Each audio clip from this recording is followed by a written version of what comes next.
a billionaire's gala, 500 witnesses, and one ordinary man who walked into a circle he was never supposed to enter. They laughed at him, a single father who fixes broken systems for minimum wage. A man with grease under his fingernails standing inside a room full of private jets and champagne. They thought it was funny. 10 seconds later, nobody was laughing. But here's what nobody in that hangar understood. Defeating the bodyguard was the smallest thing Ethan Cade did that night. Subscribe now. Drop your city in the comments. And don't you dare look away. The invitation was not meant for Ethan Cade. Was the first thing he reminded himself when he pulled his 12-year-old pickup truck into the parking structure adjacent to Halcyon Aeronautics' main campus and stared through the windshield at a line of vehicles that collectively cost more than everything he had ever earned in his life. A pearl-white Bentley, a blacked-out Range Rover with no plates, a silver Tesla the size of a small living room, idling quietly near the valet booth while a man in a tuxedo leaned against it, scrolling his phone like boredom was something that happened to other people. No. Ethan turned off his engine and sat for a moment. His dashboard had a crack running from the left corner all the way to the center console.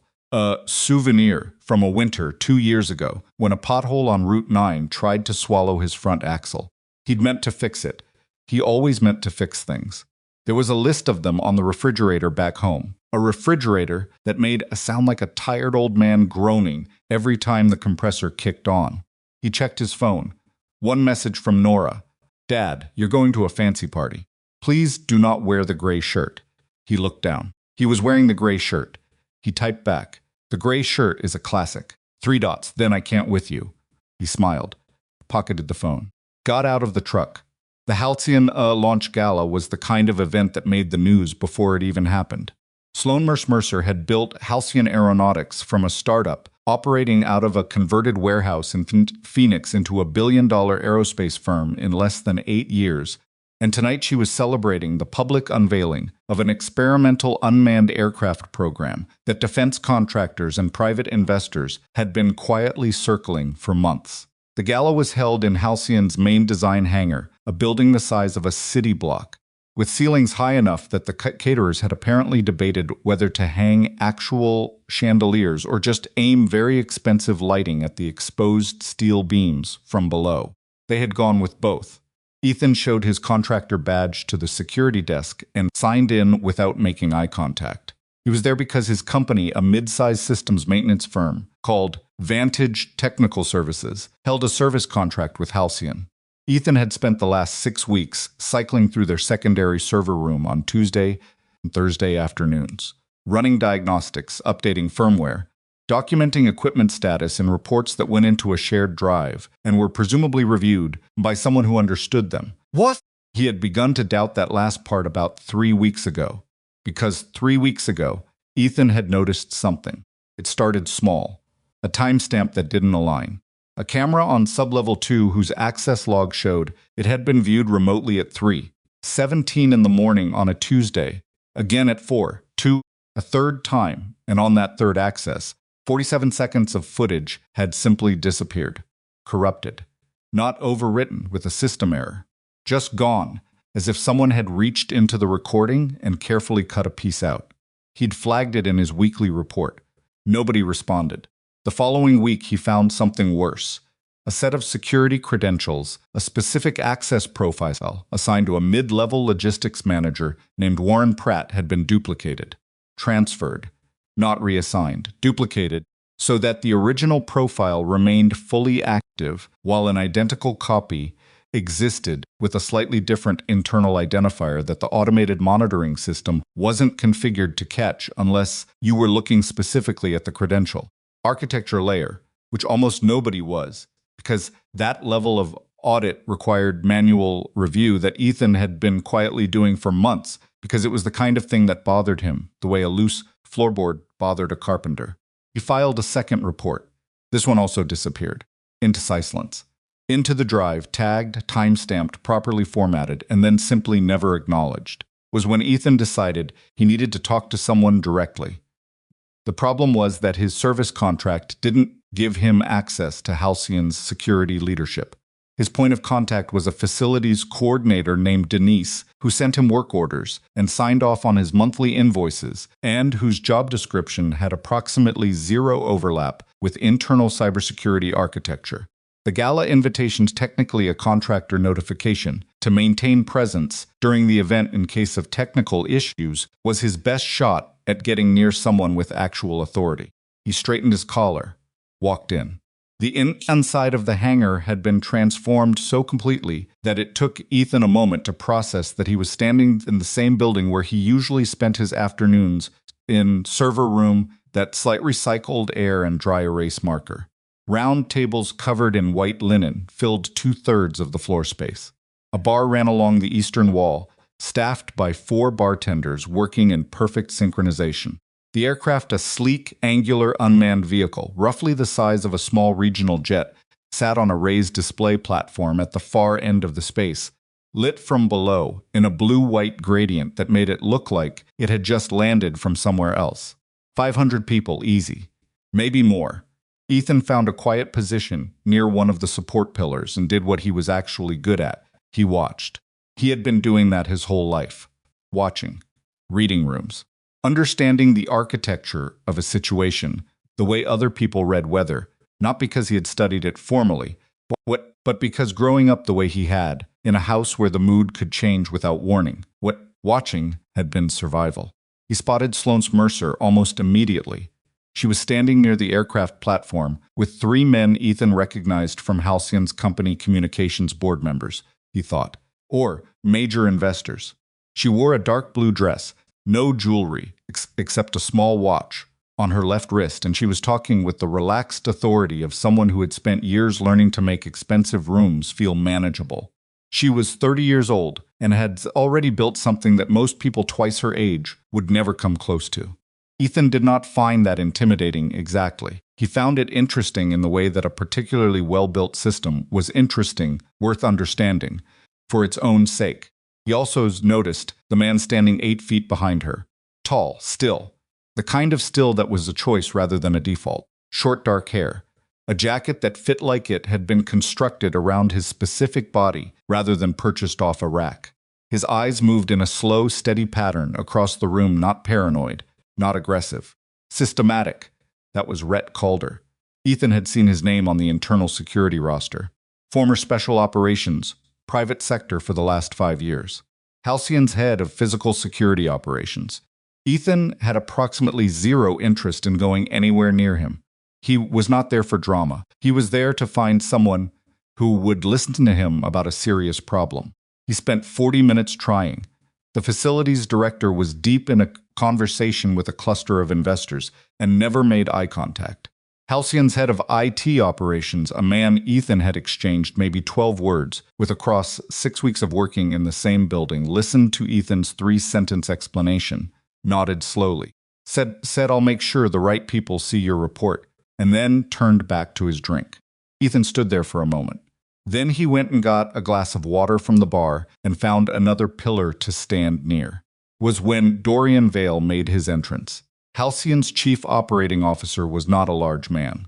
He was maybe 5'11", with the kind of appearance that had been carefully maintained, the silver at his temples, placed precisely where it communicated experience rather than age, the suit immaculate, the smile deployed like a tool rather than a reflex. He was 47, and he moved through the room with the easy ownership of someone who had spent years understanding exactly how much power he held, and exactly how to wear it without appearing to try. He was the second-ranking executive at a billion-dollar company. Everyone in the room knew it. He seemed to find it satisfying in a specific way that Ethan filed away without fully analyzing yet. Ethan noticed that Dorian's arrival changed something in Sloane. Then obvious. Nothing a camera would catch.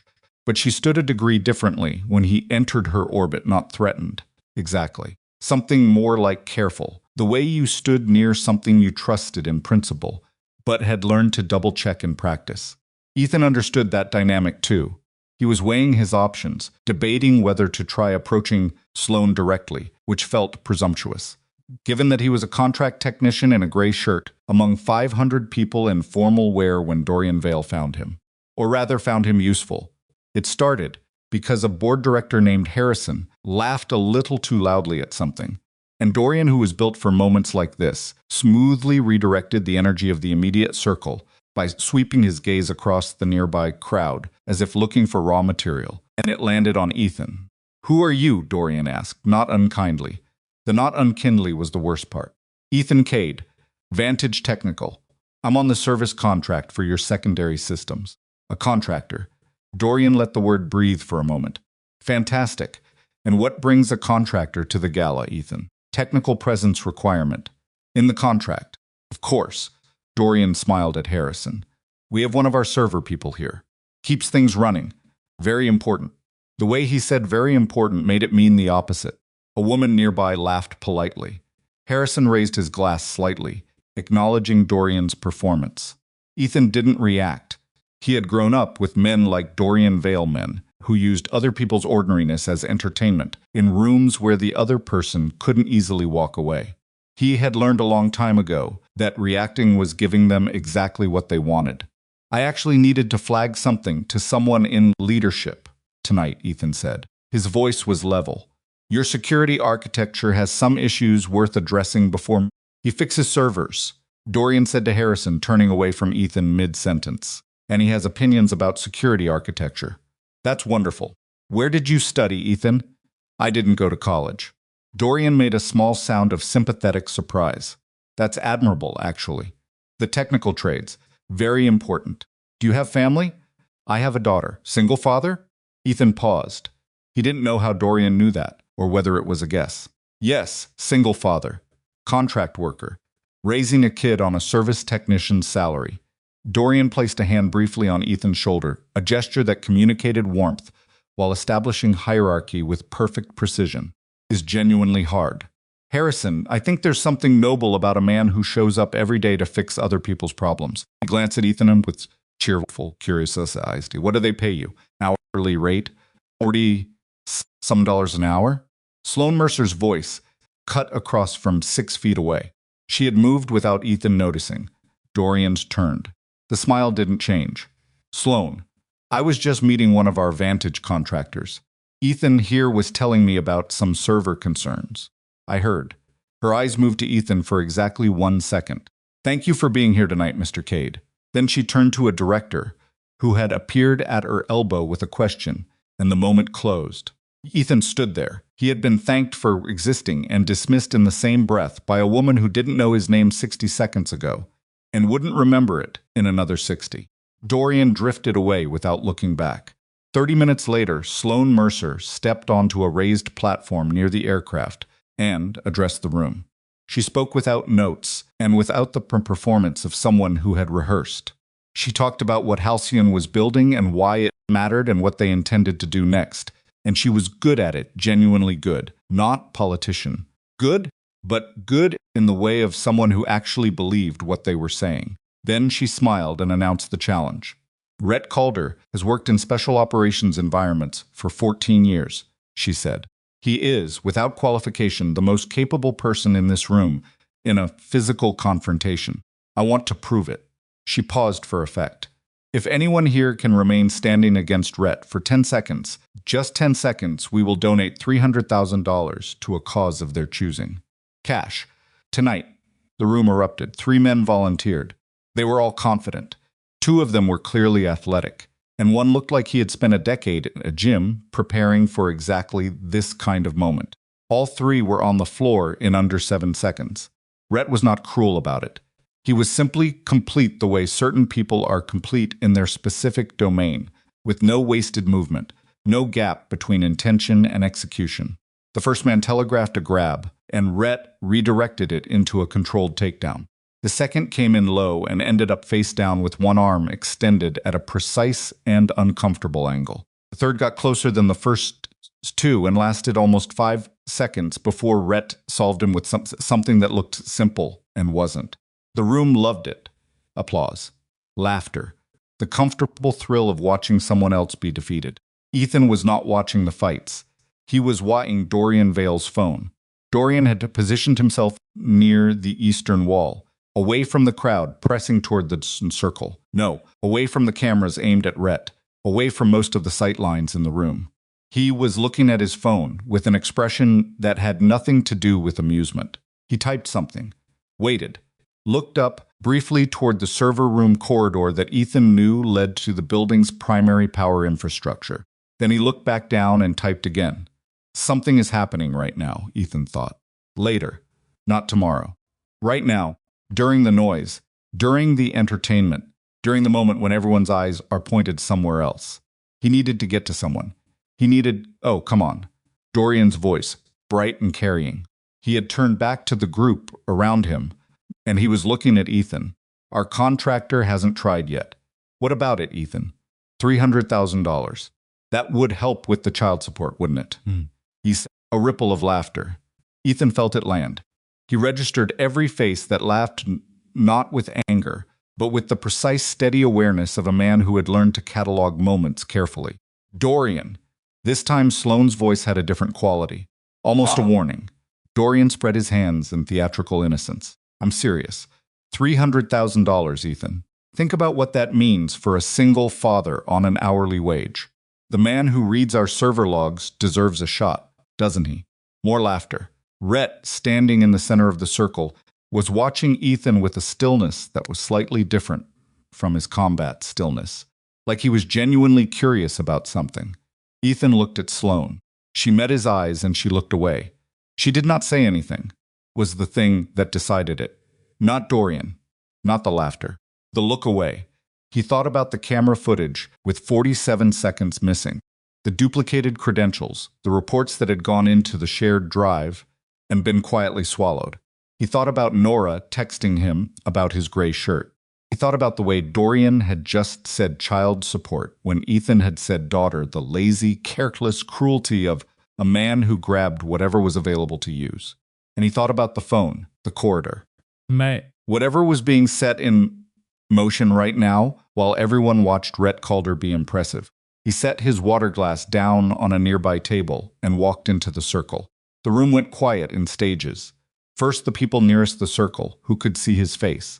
Then the outer ring, who noticed the shift in atmosphere. By the time Ethan had taken his position across from Rhett, the entire gala had gone nearly silent. Rhett looked at him, not mockingly. The earlier curiosity was still there, and something that might have been recognition, though they had never met. You sure about this?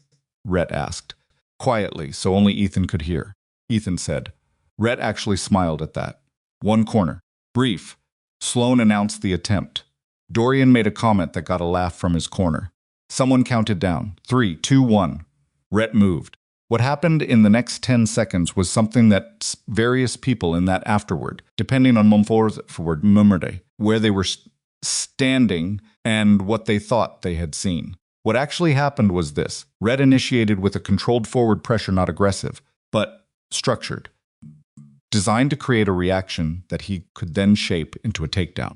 It was what he had done with all 3 previous challengers, because it was effective and because it gave him information about how a person was trained.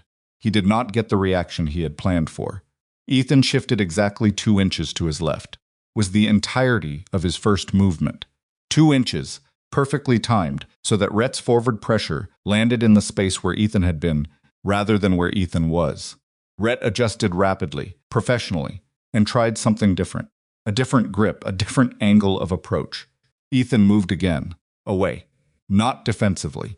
He moved with Rhett's adjustment, using the momentum of it, redirecting without opposing. It looked almost gentle from a distance, like collaboration rather than resistance. 3 seconds gone. The 4th second was when Ethan did the one thing that was not gentle. He applied pressure to a very specific anatomical point with his right forearm, nothing that hurt, nothing that left a mark, but something that created a specific mechanical disadvantage for Rhett's balance that Rhett, for the first time in the exchange, could not immediately solve.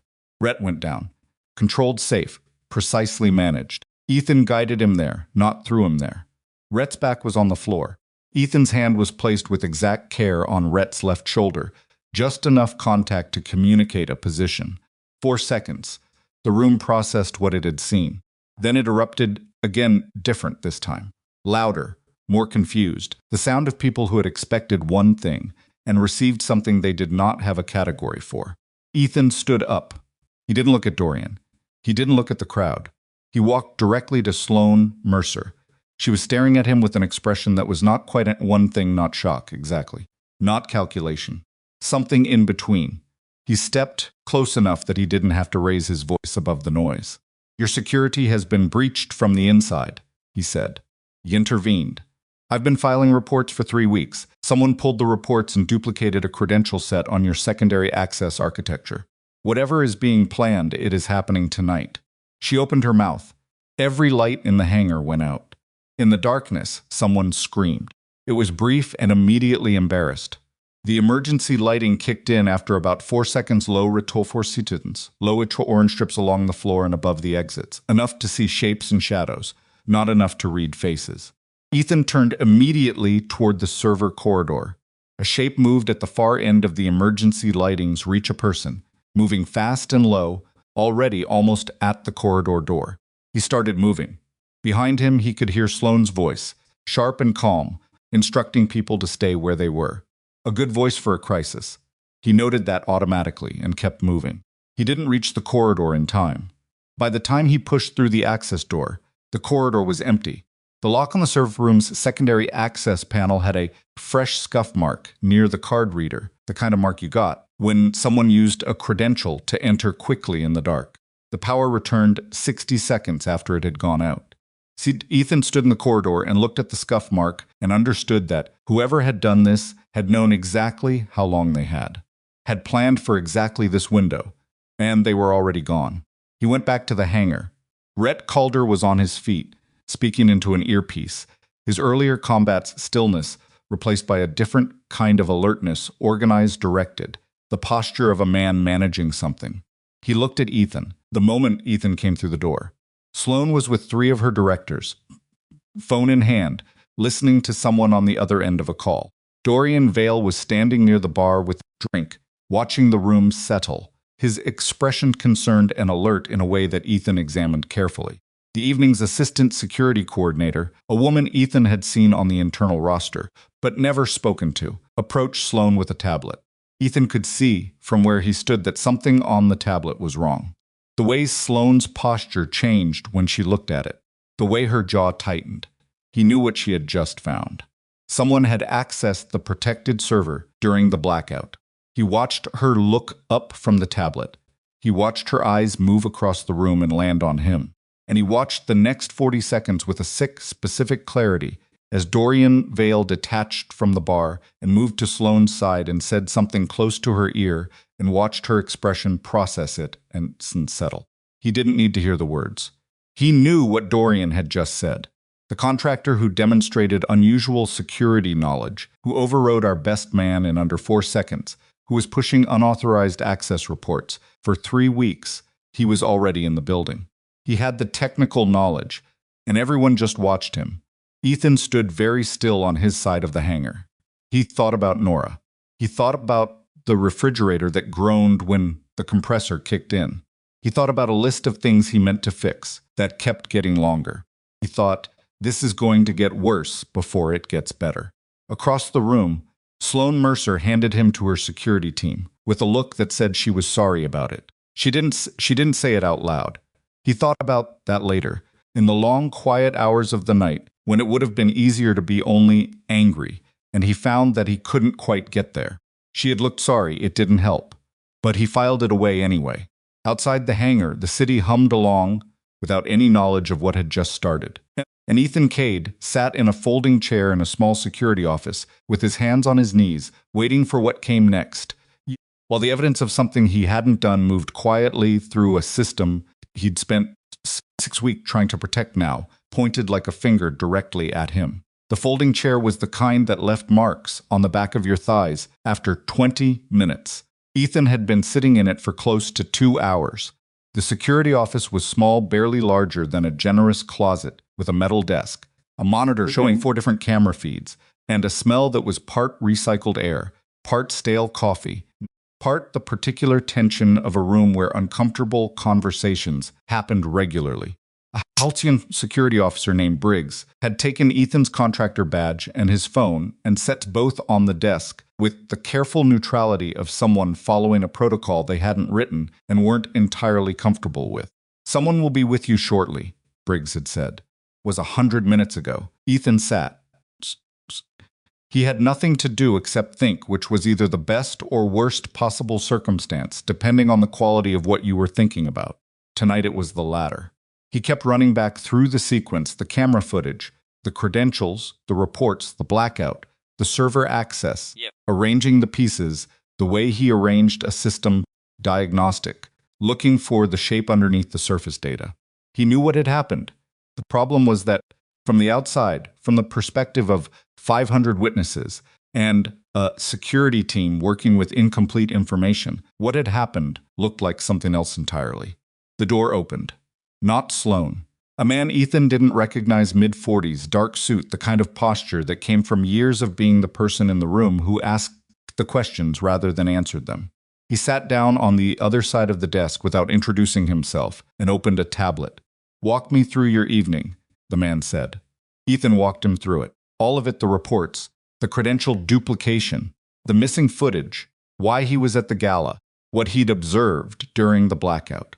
He was careful and specific, the same way he was careful and specific in his technical documentation, because vagueness was where things went wrong. The man listened, took notes, asked 3 follow-up questions, all of which were narrowly focused on Ethan's physical location during the blackout, rather than on anything Ethan had actually told him. "You moved through the event space during the power outage," the man said. "I moved toward the server corridor because I'd just told Ms. Mercer the breach was happening in real time, through a darkened crowd, toward the area that was subsequently accessed without authorization."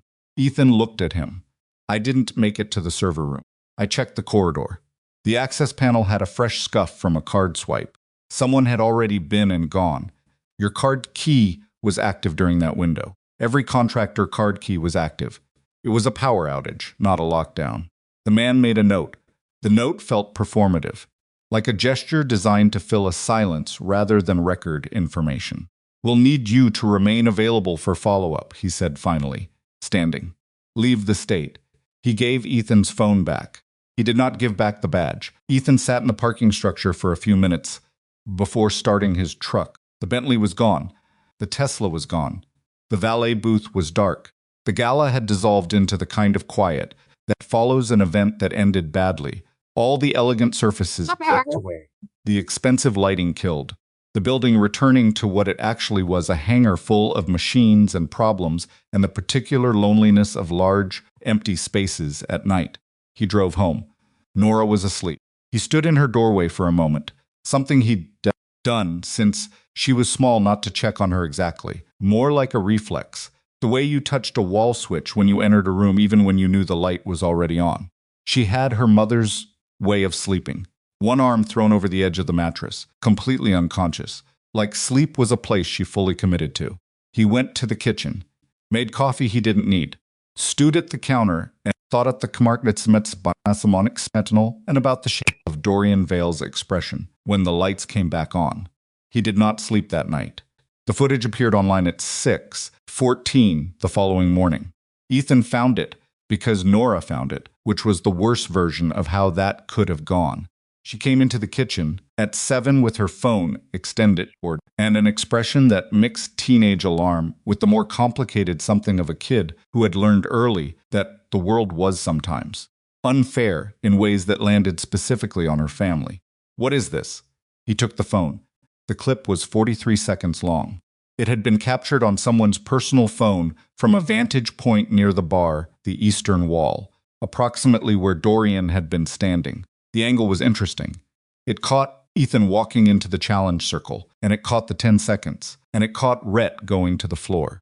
All of that was factual and would have been unremarkable. What the clip did not show was the context before it. The 30 minutes of Ethan trying to reach someone with authority. Dorian's comment about child support. The look away. What it showed instead, and what the person who had posted it had apparently chosen to emphasize with a caption, was a contract worker forcing his way into a private security challenge and physically incapacitating Halcyon's head of security operations at a corporate event. The caption read, Who let this guy in? By the time Ethan handed the phone back to Nora, it had 47,000 views. It's not what it looks like, he said. I know that. Nora set the phone on the counter. She was 15 and she had her mother's eyes, and she had been watching Ethan manage hard situations since she was old enough to understand what managing looked like. What actually happened? He told her the version that was complete, without being the version that would make her afraid to go to school that morning. She listened the way she always listened, fully, without interrupting, processing. When he finished, she was quiet for a moment. Are you going to lose the contract? She asked. He had been hoping she wouldn't ask that. I don't know yet. She nodded, picked up her backpack, stopped at the kitchen doorway. The gray shirt wasn't actually the problem, she said. He almost smiled. Go to school. The call from Vantage Technical Services came at 8:47. His supervisor, a reasonable man named Pollard, who Ethan had always gotten along with reasonably well, used the phrase suspended pending investigation with the careful delivery of someone reading from a legal document rather than having a conversation. Ethan asked 2 questions. Pollard answered one of them. The call lasted 4 minutes. He sat at the kitchen table after he hung up and looked at the crack in the refrigerator door seal that he'd been meaning to fix for 6 months. Then he got up and called his bank. Rhett Calder had a system. It wasn't written anywhere. Body at Halcyon had authorized it or was aware of it. It was simply the thing Rhett did when something didn't sit right, when the official version of events had the shape of a story rather than the shape of what had actually happened. He had learned the distinction years ago, in circumstances that were not relevant here, except in the sense that they had taught him exactly how a narrative gets around a convenient target when an organization needs the problem to stop feeling like a problem quickly. He knew what that looked like. He was watching it happen in real time. What the internal incident report said: contractor Ethan Cade, possessing technical knowledge of Halcyon's security architecture, inserted himself into the evening's event under guise of routine presence, demonstrated capacity for physical confrontation with security personnel, moved through the space during the power disruption, and was in the vicinity of the compromised server access at the time of the breach. What the report did not say, that Ethan had filed detailed, technically coherent security warnings for 3 consecutive weeks prior to the event. That those reports were in the shared drive, time-stamped, properly formatted, and completely unacknowledged. That the credential duplication Ethan had flagged was real. Rhett had checked it himself the morning after the gala, before anyone told him not to look there, and that it had not been created by Ethan, but had existed for at least 3 weeks before Ethan first identified it. What the report also did not address: the fact that the server room access during the blackout had used a credential set that Ethan did not have clearance for. A logistics tier credential that belonged to a man named Warren Pratt, who had been on approved leave for 11 days and whose access should have been suspended during that period and wasn't. Yet he didn't. Rhett sat in his office, which was a small spare room adjacent to the security operations center, furnished with the minimum that allowed work to get done and nothing beyond that, and looked at what he had assembled on his screen. He pulled up Ethan's contractor profile. Standard background check clean. Employment history going back 11 years with Vantage Technical Services, 1 prior employer before that. Prior military service 4 years, honorable discharge. The branch and the specific record were partially redacted in the Vantage file, which was unusual for a standard contractor background pull. You usually saw the branch at minimum. You saw the discharge classification and the dates. You did not usually see 2 years of service record behind a notation that read Access Restricted Contact Verification Unit. Rhett sat back. He knew what that notation looked like. He had one in his own file from a different era. It was the notation that appeared when the work someone had done during those years did not belong in a standard contractor background document, not because it was something to be ashamed of. It's because it was the kind of work that had never been fully public and wasn't going to become public through a corporate records request. Ethan Cade had hidden something beneath the very ordinary life of a systems maintenance contractor raising a 15-year-old daughter on an hourly rate. Rhett found that interesting. More than interesting. He found it clarifying. He also found the deleted report. Not in the shared drive, it was gone from there. Pulled with a credentials footprint that when Rhett traced it back through the access logs, yes, he'd intervened, belonged to a network administrative account that had not been used for any routine function in 7 months, but had been active for approximately 4 minutes and 30 seconds on the Thursday night before the gala. The report existed in a backup cache that the network administration account had not thought to clear, which told Rhett that whoever had done this was competent at the operational level but not at the technical cleanup level. They had used the right tool to delete the report from the primary system. They had not known about the backup window. He read Ethan's deleted report twice. It was thorough. It was specific. It used exactly the right technical language to describe the credential duplication and the camera access anomaly, and it made a clear, non-alarmist recommendation for an immediate architecture audit. The language of a person who had seen this kind of problem before, who understood the implications, and who was trying to communicate them clearly to people who might not share his level of technical fluency. It was not the report of someone planning a breach. It was the report of someone trying to prevent one. Rhett stared at the screen for a while. Then he started building a different map. The online clip hit 200,000 views by noon. By mid-afternoon, it had been picked up by 3 tech-adjacent news outlets, the kind that covered corporate events and startup culture with the breathless energy of people who had confused interesting with important. The framing varied slightly, but the through line was consistent. A contract worker had disrupted a high-end aerospace gala, demonstrated unexplained tactical capabilities, and was now connected to a security incident that Halcyon Aeronautics was declining to comment on pending investigation. Someone dug up Ethan's name by 3 o'clock. Someone else connected it to Vantage Technical Services public client list. By 4, there were comments on 2 different platforms speculating about whether Ethan had a criminal history, whether the fight had been staged, and whether Halcyon's security was fundamentally compromised. Ethan knew none of this in real time because he had turned off his phone notifications after the first 100. He spent the afternoon in his garage, not the symbolic retreat of a man falling apart, but the actual practical necessity of a man who needed to keep his hands doing something while his head worked through a problem it couldn't solve by sitting still. He was rebuilding the carburetor on a neighbor's lawnmower. It was meticulous, specific work, the kind that required attention to exactly one thing at a time, which was useful when everything outside the garage was requiring attention to too many things at once. It was 3/4 through the rebuild when he heard footsteps on the driveway. He didn't look up. "Nora, if you're home already, it means school ended early. And if school ended early, you need to tell me why before I assume the worst." "I'm not Nora." Ethan looked up. Rhett Calder was standing at the edge of the garage, in civilian clothes, dark jeans, a plain gray jacket which should have made him look less like himself, but didn't particularly. He had the kind of presence that clothing didn't do much to modify. Ethan looked at him for a moment. Then he looked back at the carburetor. "You're not supposed to be talking to me," Ethan said. "Probably not. Halcyon's legal team is going to love this. Halcyon's legal team has a lot on their plate right now." Rhett looked around the garage with the evaluating attention of someone who reads spaces the way others read faces. "Can I come in?" "You're already in." Rhett moved to a workbench stool and sat on it. Didn't talk immediately.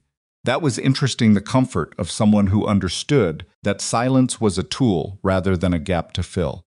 "I found your deleted report," Rhett said finally. Ethan set down the carburetor tool, and it was deleted from the primary system, using a network admin credential that hasn't been used for legitimate function in 7 months. Rhett folded his hands. The credential belonged to an account tied to facilities management infrastructure, was accessed for under 5 minutes on the Thursday night before the gala. Ethan picked the tool back up. "You're telling me this was why? Because I had the same access you had, and I didn't find what you found for 3 additional weeks."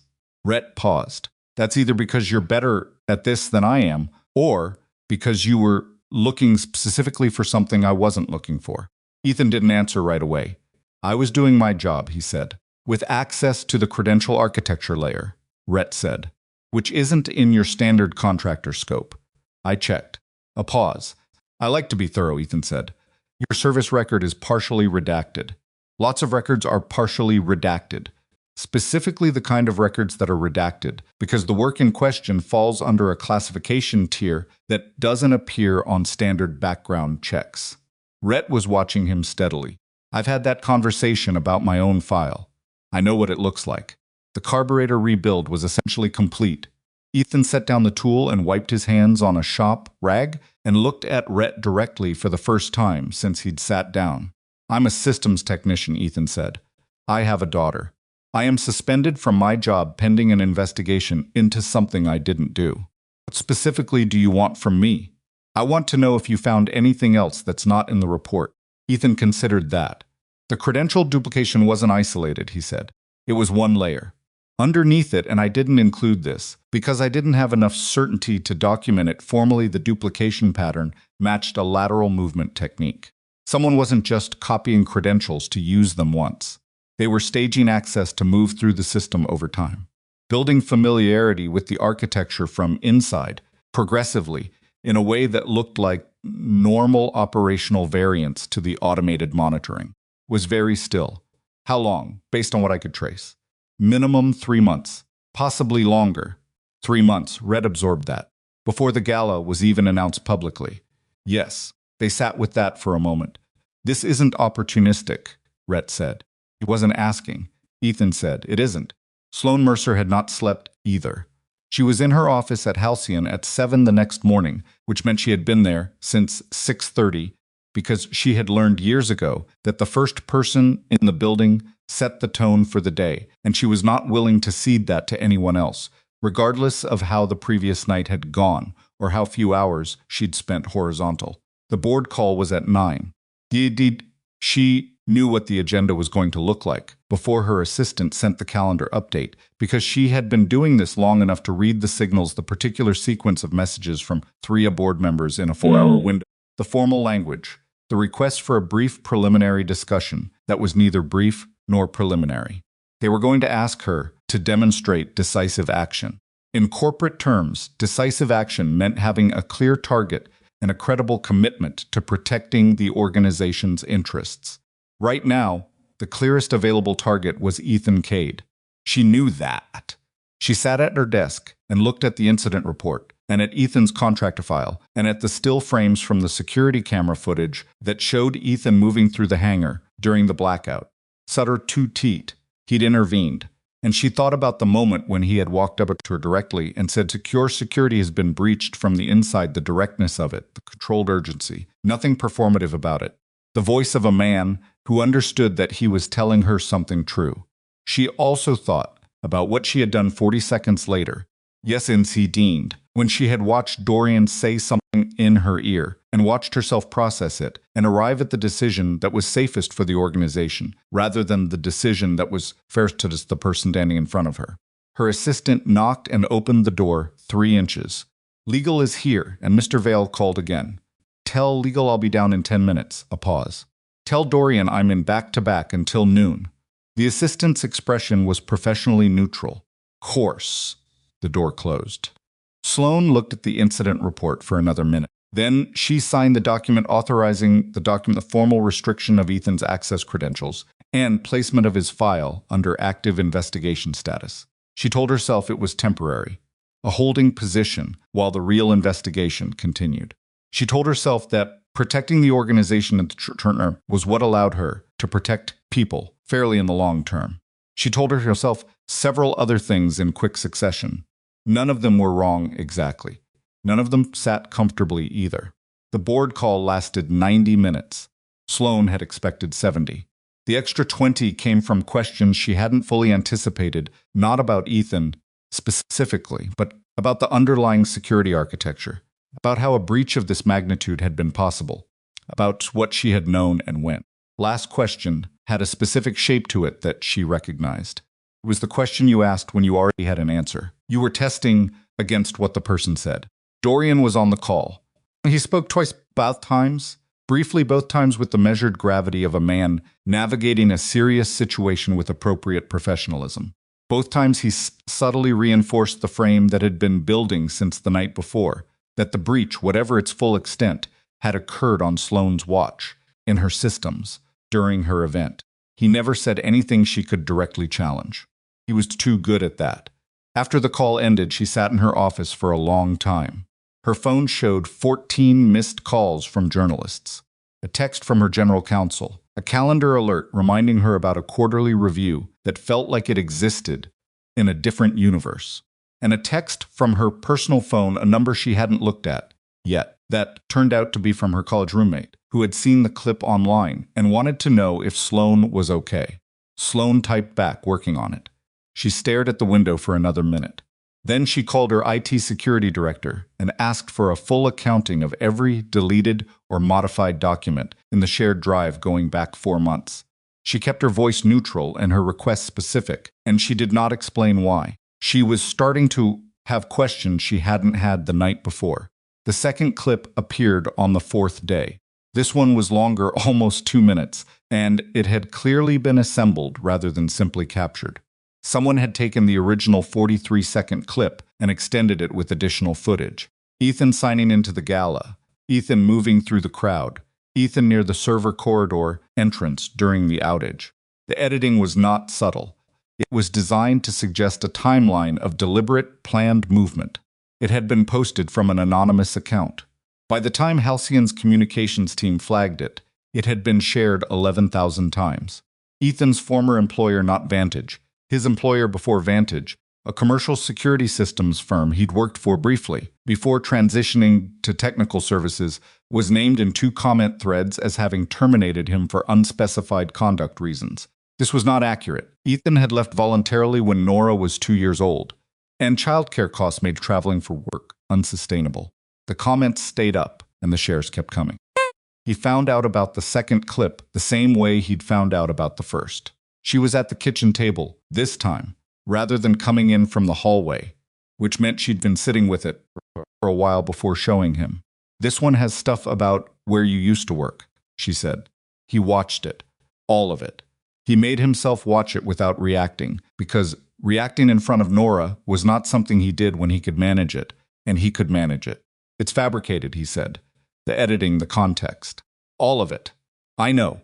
She looked at him with a directness that reminded him, not for the first time, that she was not a small child who needed protecting from complexity. She was 15, and she had been navigating a complicated world in a specific way for most of her life. "What are you going to do?" "I'm going to figure out what actually happened," he said. "'Kay." She picked up her fork and went back to her cereal. "Quietly, Dad. Are we going to be okay? Like financially?" He hated that she'd asked it. Not because it was wrong, because it was the exact question, and it had a harder answer than he wanted to give her. "We have a few months," he said. "Savings. I'm going to sort this before it becomes a real problem." She nodded. She believed him. He was not entirely himself, but the gap between operating for most of the last 13 years, and he knew how to move in it. Rhett came back on the 5th day. This time he called ahead. Ethan was at the garage. He had quietly picked up 2 small repair jobs from neighbors who either hadn't seen the clips or didn't care, and he was working through them with the focused attention of a man who needed both the income and the structure, and he took the call, standing between a riding mower and a stack of replacement belts. "I found the secondary connection," Rhett said, without preamble. He'd been this way on the first visit too, no small talk, no warm-up. Ethan found he respected that. The Pratt credentials? Deeper than that. Warren Pratt's credential was the surface layer. Underneath it, the account that was used to authorize the credential duplication. 3 months is tied to a procurement network. Vendor management. Specifically, the company that supplies Halcyon's security hardware for the secondary infrastructure. Ethan was very quiet. "What's the company?" "It's registered in Nevada. Shell structure with 3 layers of LLC. Took me 2 days to get through to something resembling an actual ownership record." A pause.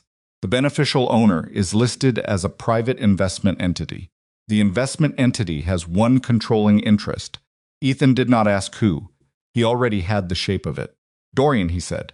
"The investment entity is 7 years old," Rhett said. "Predates Dorian's time at Halcyon by 18 months. He built the vendor relationship first. Then he took the job." The silence lasted several seconds. "He's been inside the walls from the beginning," Ethan said. It wasn't a question. "He supplied the hardware with the vulnerability already in it," Rhett said. "The credential architecture, Halcyon, built is fundamentally compromised at the hardware layer, which means the internal monitoring was never going to catch it because it was looking at software while the problem was in the physical infrastructure. Ethan leaned against the workbench. That's why my report got buried. I found the surface evidence. Someone who understood what I was getting close to had to move to suppress it, and needed a night where everyone was looking in the wrong direction, Rhett said. To access the protected server, pull whatever they needed, and make it look like something else. The gala. The whole thing, Rhett said. The challenge, the blackout, the timing was operational cover. The $300,000 was irrelevant. The performance of it mattered. Ethan closed his eyes for a moment.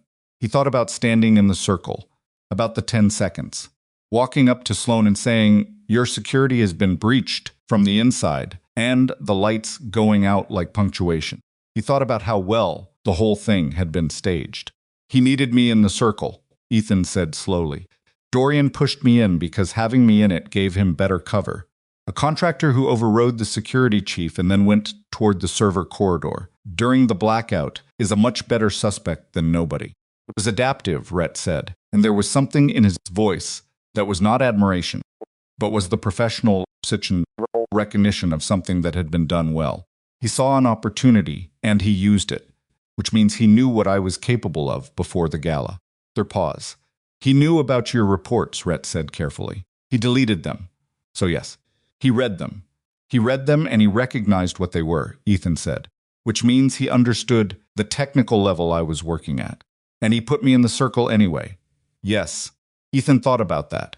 About a man who had read a document describing your capabilities and decided to use you as a prop rather than be concerned about you as a threat.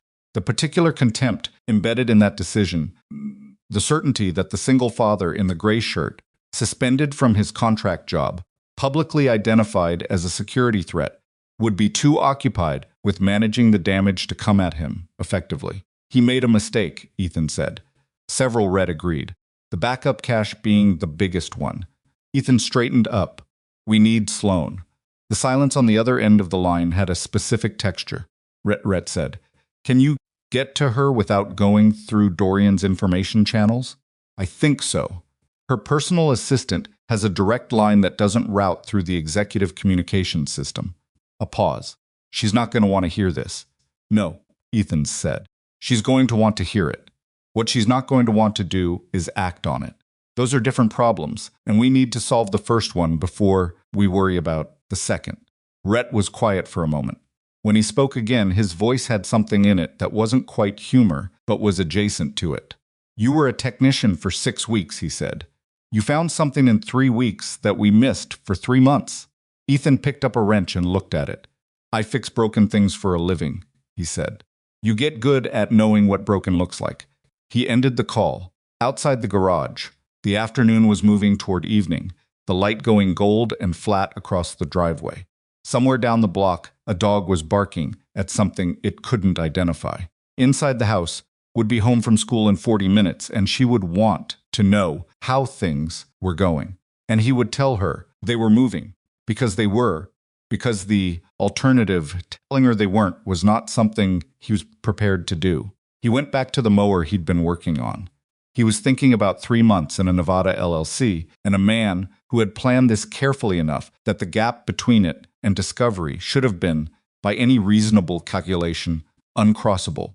He was thinking about the way Dorian had said child support in a room full of people who laughed. He was thinking about Sloan's look away and whether the woman who had made that choice was capable of making a different one. He didn't know yet, but Rhett was going to find out, and Ethan was going to be ready either way. That would have to be enough for tonight.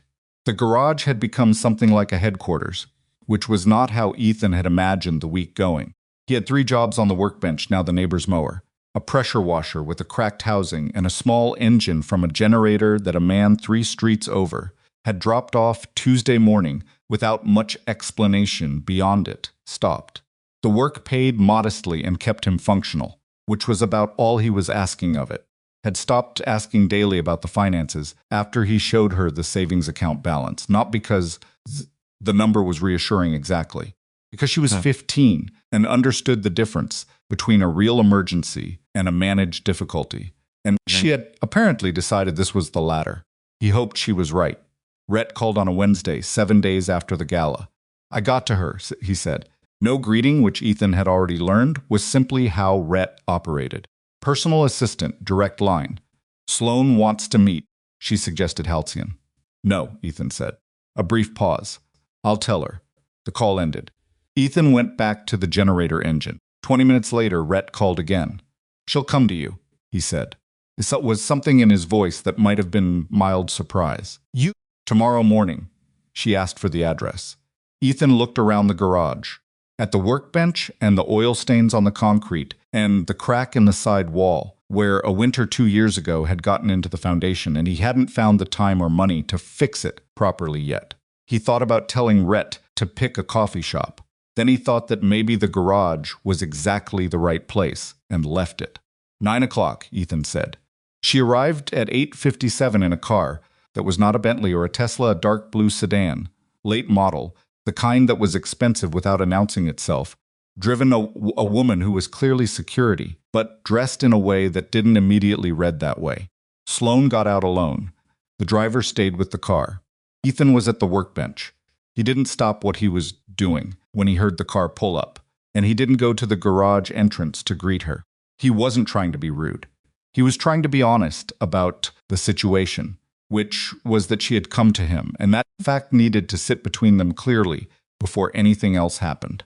She appeared in the garage entrance, the same way Rhett had stopped at the edge, read the space, then came in. She was in dark slacks and a simple jacket, no jewelry today except the same small watch. Team, assistant, no tablet. She looked like she hadn't slept particularly well, which Ethan suspected was accurate. And she looked like she was aware of that and had made peace with it, which he respected without saying so. She looked at the workbench, at the generator engine, at the crack in the wall. Thank you for agreeing to meet, she said. You drove 40 minutes, Ethan said. I didn't agree to anything yet. She absorbed that without visible reaction. Fair. He set down the tool he was holding and turned to face her. He didn't offer her the workbench stool the way he had offered it to Rhett, and she didn't look for one. He stood. The garage settled into the particular silence of two people who were going to have a hard conversation, and both knew it. What Rhett found, she said. He briefed me last night. The Nevada LLC, the vendor connection, the hardware layer vulnerability, the backup cache with the deleted report. She paused. Your deleted report, and? Ethan said. And I believe it.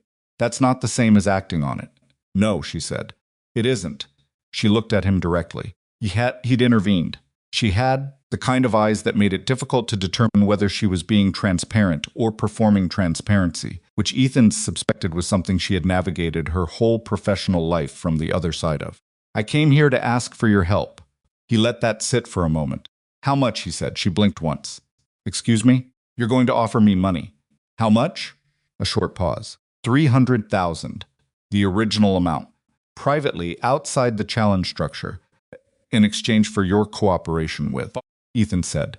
The word landed clean and flat, the way he intended. Sloan was quiet, not offended, recalibrating. He could see it happening. She was good at this, he thought. She was genuinely intelligent, and she was genuinely trying, and neither of those things made the situation simpler. You don't want the money, she said. It wasn't skeptical. She was restating it to make sure she had it right. I want what I wanted at the gala, he said. Someone with authority to listen to what I found and act on it. The money was never the point. Then what is? He looked at her for a moment. He thought about how to say this, not the performance of saying it, not the version that would land well, just the actual thing. At the gala, he said, Dorian Vale told a room full of wealthy people that a single father on an hourly wage deserved whatever entertainment he could get out of a security challenge. He used my daughter as a punchline. And you were standing close enough to hear it, and you didn't say anything. She didn't look away. He gave her credit for that. She said, That's your greatest failure from that night, Ethan said. Not missing my reports, not the breach. You stayed quiet while someone used a man's kids as a joke, because stopping him might have been uncomfortable for you publicly. And that's the thing I need you to understand before I agree to anything, because if you can do that in a room full of witnesses, I don't know what you'll do when it actually costs you something. So The silence after that was long enough that he could hear the sedan's engine idling at the end of the driveway. "You're right," Sloan said. He waited. "It wasn't I didn't think about it," as she stopped. "Started over. I made a calculation. Stopping Dorian in that moment would have created tension during an event I'd spent 6 months preparing. It seemed like the smaller problem." She paused again. "I understand that it wasn't. I'm not asking for a speech," Ethan said. "I'm asking if you understand what you actually did, because those are different things." She took a breath. "I let someone be publicly humiliated because correcting it was inconvenient for me. Then I let that same someone become a suspect in a crime he didn't commit because doing the harder thing would have meant admitting I should have listened to him 3 weeks earlier." A pause. "I understand what I did." The quality of that was different from the first statement. Less managed, he believed it more. "Okay," he said. She waited. "There are 3 conditions," he said. "Negotiable. Tell me, Rhett gets unrestricted investigative access. Reporting to Dorian's information chain. No oversight from anyone connected to the vendor network. Direct line to you only." He watched her nod. "Every deleted safety report mine, and anything else that got pulled, gets recovered and reviewed by an independent technical auditor, not an internal team." Another nod. "And if we prove internal sabotage, you stand in front of your employees and your board and the cameras, and you say what happened. All of it, including that you were warned, and the warnings disappeared." That last one landed differently. Sloane's expression shifted in a way that was specific, not resistance, but the look of someone who had just been asked to agree to something they knew was going to be genuinely painful rather than merely difficult. "That's a condition," he said, "not a preference. If you want my help, you accept all 3. Or I go back to fixing this generator, and you handle it however you handle it." A long moment. "Agreed," she said. He looked at her for another second, making sure. Then he nodded and picked up the tool he'd set down. "Pull up that stool," he said. "We have a lot to cover." They worked for 3 hours in the garage. Ethan had assembled what he had on his personal laptop, the notes, the observations he hadn't included in the formal reports, the logical architecture of what he'd been piecing together across 6 weeks of Tuesday and Thursday afternoons. He walked Sloane through it, the same way he'd walked Rhett through parts of it, but more completely, because she needed to understand the full shape of it rather than the investigative thread. She was a fast processor. He noticed that early. She didn't ask questions to seem engaged. She asked questions when she had actually encountered something she hadn't anticipated. And the questions were specific and technically coherent, even when the subject was outside her primary domain.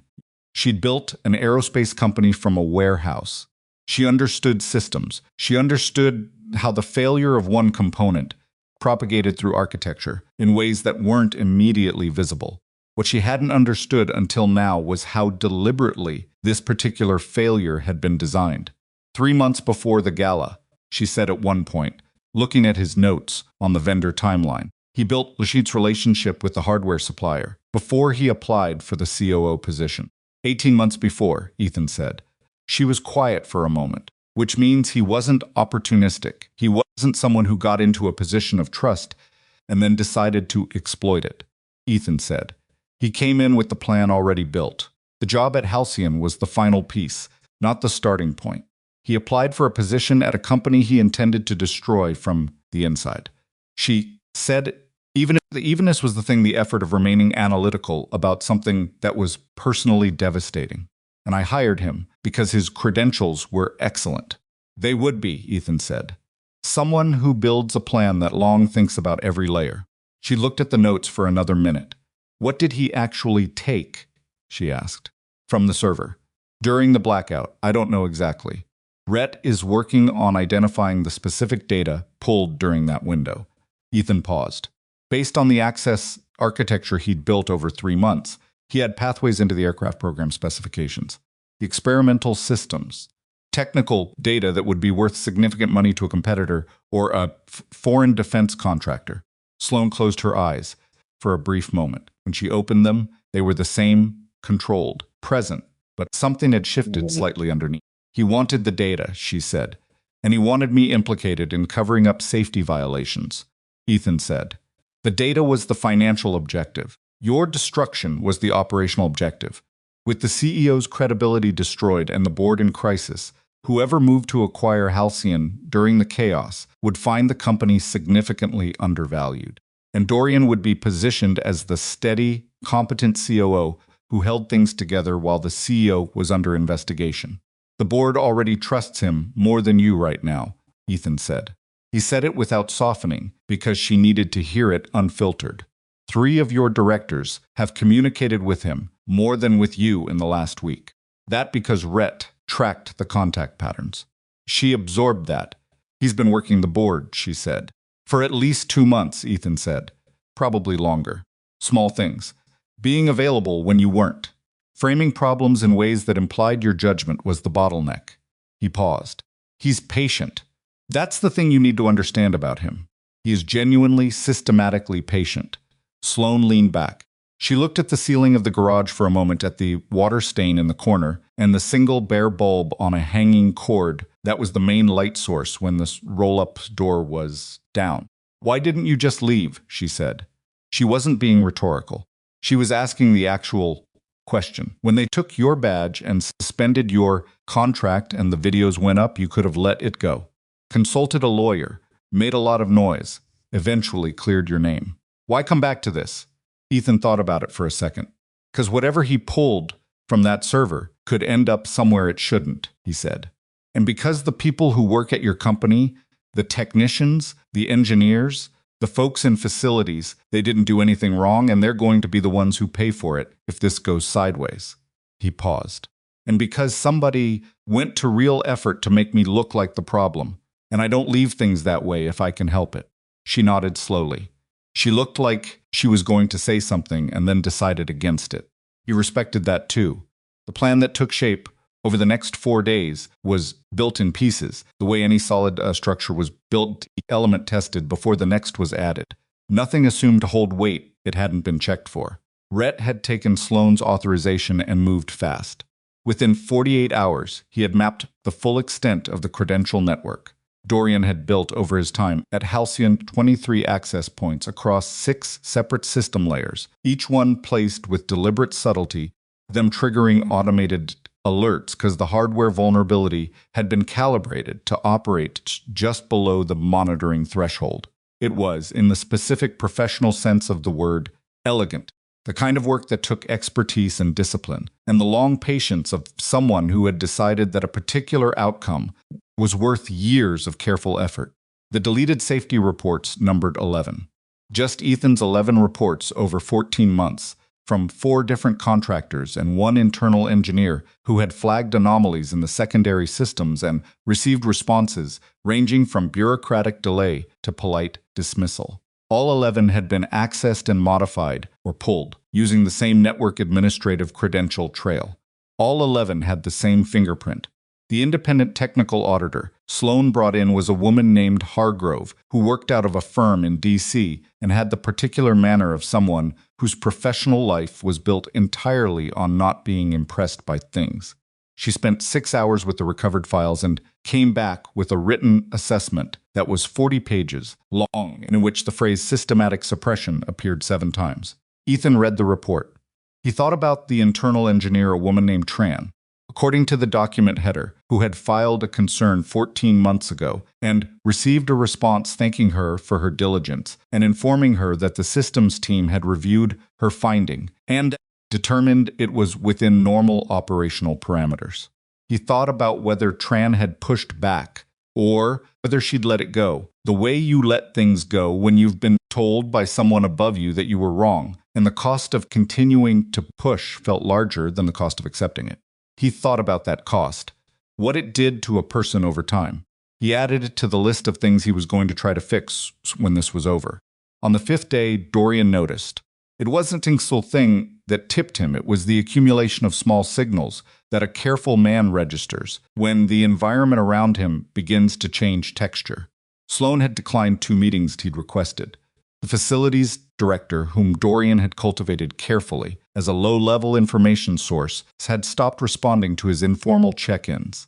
A routine access log he reviewed every 3 days showed a pattern of queries in the backup archive that had not been there the previous week. He sat in his office on the 4th floor, a corner office with a view of the runway approach and the mountains beyond it and worked through what it meant. Someone had found the backup cache. He maintained his expression and his posture and his schedule for the rest of that day, with the practiced composure of a man who had spent years learning to treat unexpected developments as new variables rather than crises. That evening, from a personal device that wasn't connected to Halcyon's network, he made 2 calls. The first was brief. The second was longer, and when it ended, he sat for a while with the phone in his hand. He had planned for contingencies. He had built redundancies into every layer of the operation, including a final move that his original timeline had placed at the board demonstration now 10 days away, but which could be accelerated if the situation required it. The demonstration was the cleanest venue. The board, the press, the federal oversight representative. The unmanned aircraft running a final systems check before approval. It's the exposure he needed, and the chaos. And the moment when Sloan's credibility would dissolve completely, and finally in front of everyone who mattered. He decided to keep to the original timeline. They had found the cache. They had not based on what he could determine, yet found what he'd buried in the aircraft's command architecture. And if they had, they would have moved already rather than running background queries in a server archive. He was still ahead. He put the phone in his jacket pocket and went back to his calendar. Ethan found it on day 7. He had been working through the aircraft's technical documentation. Sloan had given him full access to the program files as part of the 3 conditions, and he had been reading through specifications with the methodical attention he brought to any system he was unfamiliar with, learning the architecture before looking at what was wrong with it. Yes, he'd intervened. Rhett had been parallel tracking the financial network, building the evidentiary chain on the vendor connection. They were working toward a complete picture before they brought in the federal contact. Sloan had quietly established through her legal team. He found the anomaly on page 212 of the aircraft's command protocol documentation. It was small, a notation in the auxiliary command architecture that described an external input pathway described as a maintenance telemetry override, which was legitimate, which was the kind of function that needed to exist for a certain class of technical intervention during ground operations. The notation said the pathway was inactive, except during authorized maintenance windows. But the access parameters listed for activating it did not match any internal Halcyon authorization signature. They matched the command signature format of the vendor's hardware interface. Ethan sat at his kitchen table at 11:30 at night looking at this. He understood what it meant. The aircraft wasn't just a data target. It was the final instrument. During the board demonstration, a live test in front of directors, journalists, a federal oversight representative, someone outside the building could send commands directly to the aircraft through the maintenance telemetry pathway, bypassing every internal safety control. The unmanned aircraft, in a closed hangar, full of people. He called Rhett. "I found the endgame," he said. He heard Rhett go still on the other end of the line. "Talk to me." Ethan walked him through it. The pathway, the command signature, the parameters. Rhett was quiet throughout. When Ethan finished, there was a pause that lasted about 4 seconds. "He's going to use the demonstration," Rhett said. "Yes, when he activates the pathway, and the aircraft moves on unauthorized commands in front of a federal oversight rep. The company is finished," Ethan said. "Not just damaged. Criminal liability, immediate suspension of the program, board removal of leadership. Everything Dorian has been building toward. We have to cancel the demonstration," Rhett said. "If we cancel it, we lose the evidence," Ethan said. "He goes underground. The vendor network disappears. We have the cache data and the financial records, but he has lawyers and resources, and 3 months to build a counter-narrative. Without catching him in the act, it's our evidence against his lawyers, and that's a fight that takes years." Their pause. Longer this time. "You want to let it run," Rhett said. "I want to let it run in a way that we control," Ethan said. "There's a difference." He told Sloan the next morning. She had been coming to the garage daily for the past week. It had become, without anyone formally deciding it, the operational center, which Ethan found either ironic or appropriate, depending on his mood. A woman who ran a billion-dollar aerospace company, coordinating the investigation of her own COO, from a garage, with a water-stained ceiling and a generator engine on the workbench. She arrived at 8:30, which was 30 minutes earlier than she'd been coming. He had already made coffee, which he handed her without asking, because by this point he knew she drank it. And she knew he made it strong, and neither of them commented on the domestic normalcy of that. He laid out what he'd found. The command pathway, the demonstration, the choice. She listened without interrupting, which she was consistently good at when the information was serious. When he finished, she held her coffee cup and was quiet for a moment. If we let the demonstration proceed and something goes wrong, she said carefully, there are people in that hangar, he said. Board members, engineers, press. And we're proposing to allow a man who has spent 2 years systematically dismantling this company to have a command pathway in an aircraft, in an enclosed space full of those people. And we're betting that we can stop it before it becomes catastrophic. I'm proposing it, Ethan said. You can say no. She looked at him. What's your actual level of confidence? He thought about it for a moment. He thought about the maintenance override architecture, about the specific technical parameters of the pathway, about the kind of system intervention that was theoretically possible given the access Sloan had given him and the week he'd spent learning the command architecture. I can write a maintenance override, he said, that takes priority over the external command pathway. It would need to be placed in the system before the demonstration, in a layer that Dorian's hardware interface can't see. When he activates the external commands, my override intercepts them. The aircraft receives conflicting instructions. At that resolution level, the safety architecture defaults to a ground stop. The aircraft stops. Yes, but every command Dorian sends is logged in real time against his hardware signature. Ethan paused. Deniability. The command trail exists in the system, time-stamped, with his vendor interface as the source. In front of a federal oversight representative, she was working through it. He watched her do it. The window between when he activates and when you override, she said. What's the risk in that window? The aircraft will move, Ethan said. I can't prevent that. The override takes approximately 3 to 4 seconds to assert priority after the external command hits the system. 3 to 4 seconds of an unmanned aircraft moving in an enclosed space. How far can it move in 3 to 4 seconds? He had calculated this already. At the ground speed the system will default to during startup, approximately 10 to 15 feet. She was quiet.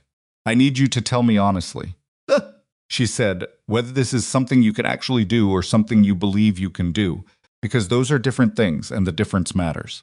He respected the question. He'd been asking it of himself since 11:30 the previous night. I've been inside the command architecture for a week, he said. How the priority layers interact. I know where to place the override, so it doesn't get flagged by the automated pre-demonstration system check and doesn't get seen by the hardware interface. He paused. I believe I can do it. I can't promise you nothing goes wrong, because something can always go wrong, and I'm not going to tell you otherwise. Sloan put her coffee cup on the workbench. She looked at it for a moment. What do you need? She said. Unrestricted access to the aircraft systems for the next 8 days. Rhett to run physical security for the demonstration in a way that positions his team for containment without tipping Dorian. And your federal contact, on-site day, already briefed, already holding the finance trail evidence, ready to move the moment the command trail appears. I can arrange all of that. There's one more thing, Ethan said. She waited. Nora has a school thing next Thursday, he said. I need to be done by 4:30. She stared at him. He looked back at her steadily, because he was completely serious. The demonstration is in the morning, she said slowly. I'm saying that whatever happens that day, I'm home by 4:30. Something moved across her face that was not quite a smile, but was in the same neighborhood, the specific expression of someone who has just been reminded that the person they're talking to is by a different set of priorities than the ones they're used to. Simpler priorities, different ones. 4:30, she said. Okay, she said. 4:30. The next 8 days had the quality of time that moves differently when you are inside something rather than watching it. Ethan spent most of his hours either in the aircraft systems files. Sloan had arranged remote access, which he used from the kitchen table after Nora went to bed, or in the garage, with the generator and the pressure washer, and the small jobs that kept the money approximately where it needed to be, noticed he was sleeping less. She didn't ask about it directly. Instead, she started leaving a glass of water on the kitchen table before she went to bed, which was the kind of gesture that was so specific and quiet that it took him 2 nights to notice it was deliberate and not accidental. He mentioned it once. "You don't have to do that," he said. She said, and went back to her homework. He worked on the override architecture in pieces, the way he worked on everything, not trying to solve the whole thing at once, but identifying the smallest unit that could be solved reliably and building from there. The priority layer insertion required understanding how the aircraft's safety arbitration system resolved conflicting inputs, which was the kind of problem that had a clear logical structure once you found the right frame for it. He found the frame on the 3rd night. On the 6th day, Rhett reported that Dorian had made a subtle adjustment to his office calendar, moving 2 recurring Thursday meetings to the morning block, which freed his afternoon entirely on the day of the demonstration. It was a small thing. The kind of thing you didn't notice unless you were looking for it. They were both looking for it. He's planning to be somewhere he can operate the command interface without risk of physical observation, Rhett said. "Does he know we know about the pathway?" "No," Rhett said. The queries Sloan ran on the archive looked like routine record recovery. There's been no access to the aircraft documentation files from his credentials in the last 2 weeks. "He thinks he's still running on schedule," Ethan said. "Everything in his behavior suggests yes." Ethan thought about that, about a careful, patient man who had built a 2-year plan and was 10 days from executing the final move, and who believed that the most significant variable the contractor had dismissed as a prop was sitting at home waiting for a legal process to resolve his suspension. "Good," Ethan said. On the 8th day, Ethan placed the override in the aircraft's command priority architecture. It took 4 hours and 3 attempts because the second attempt produced a parameter conflict that he spent 40 minutes tracing to a single incorrect instruction set, which he corrected and retested twice before he was satisfied. When he was done, he sat back and looked at what he'd built. It would work. He believed that the way he believed the things he had tested carefully, rather than the things he hoped were true, was a difference, and he knew which side of the line this was on. He closed the laptop and washed his hands at the kitchen sink and stood there for a minute. The refrigerator made its groaning compressor sound. He had looked up the part twice and priced it online both times and not ordered it. He made a mental note to actually order it this week. He checked the time. Nora would be home in an hour. He was thinking about the demonstration morning, about the hangar and the board and the press and the federal oversight representative, about Dorian Vale sitting somewhere with a device and a certainty that he was still ahead. He was thinking about how much could still go wrong and about the specific feeling of having done everything you could prepare and arriving at the edge of the part that preparation couldn't cover. He'd been there before, in other circumstances, in a life he'd put away carefully before Nora was old enough to ask about it. He had not made the wrong call then. He intended to extend that record.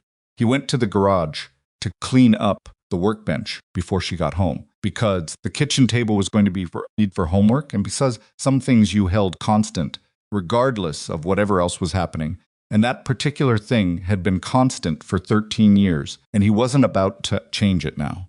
The morning of the demonstration arrived the way consequential mornings usually do, without fanfare, without the dramatic weather that stories sometimes assign to important days. Just a Thursday in early November that was gray and cold and ordinary from the outside. Ethan was up at 5. He hadn't set an alarm.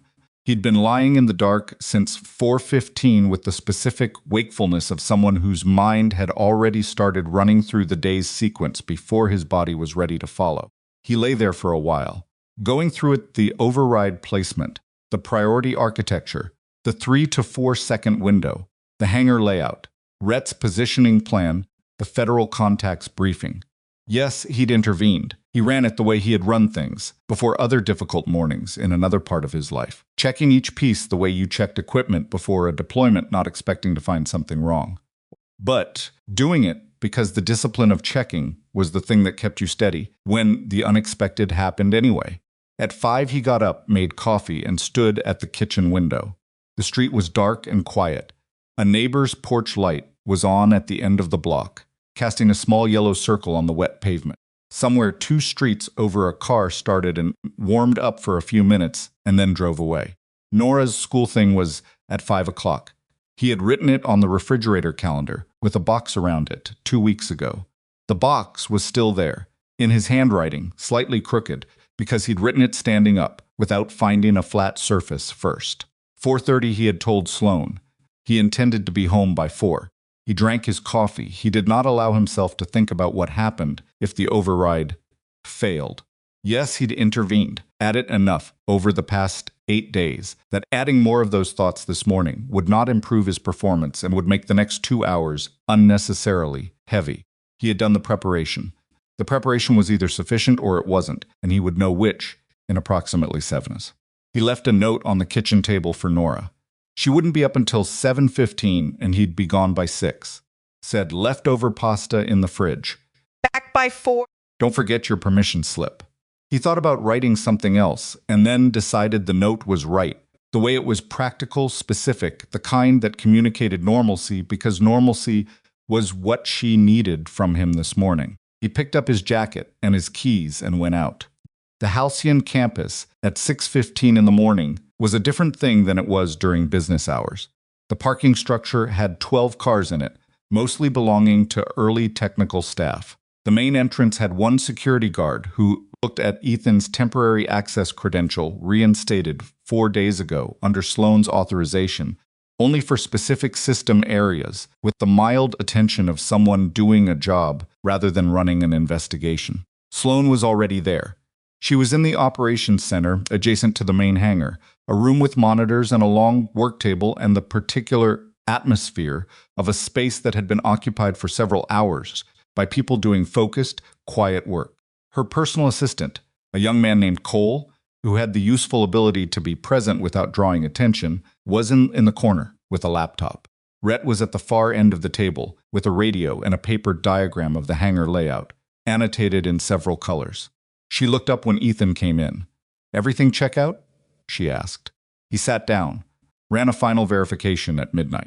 "The override is in place, invisible to the automated pre-demonstration check, and not accessible from the vendor hardware interface." He paused. "It'll work. You've said that before. I keep saying it because it keeps being true." She almost smiled at that. "The federal contact arrived last night. Agent Wren, she's with the Aviation Security Division. She's been briefed on the financial evidence and the command pathway documentation. She's coming as an oversight observer, which is a standard appearance for a demonstration of this kind. So Dorian has no reason to read it differently. Where does she stand during the demonstration?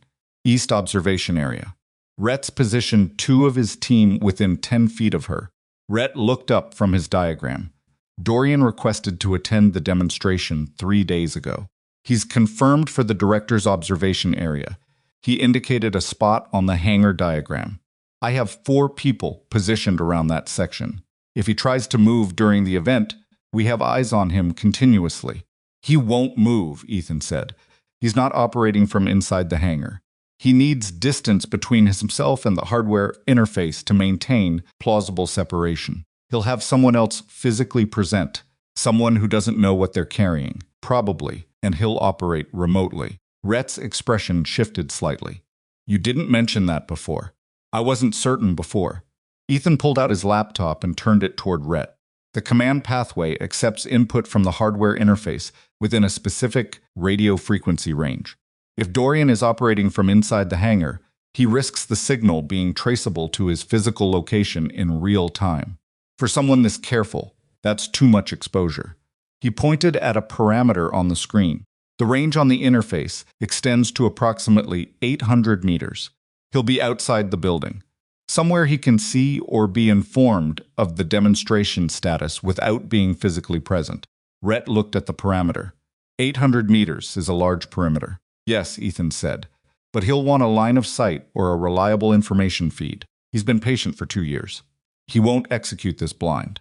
The room was quiet for a moment. There's a structure on the north end of the property, Rhett said. He pulled the diagram back and marked a point. Maintenance utility building. Clear sight line to the hangar's north-facing exterior windows. Unoccupied this morning, the maintenance crew was shifted to the south campus for a scheduled inspection. He looked at Ethan.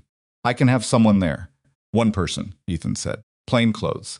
No radio communication that could be intercepted. They don't move until he activates the command.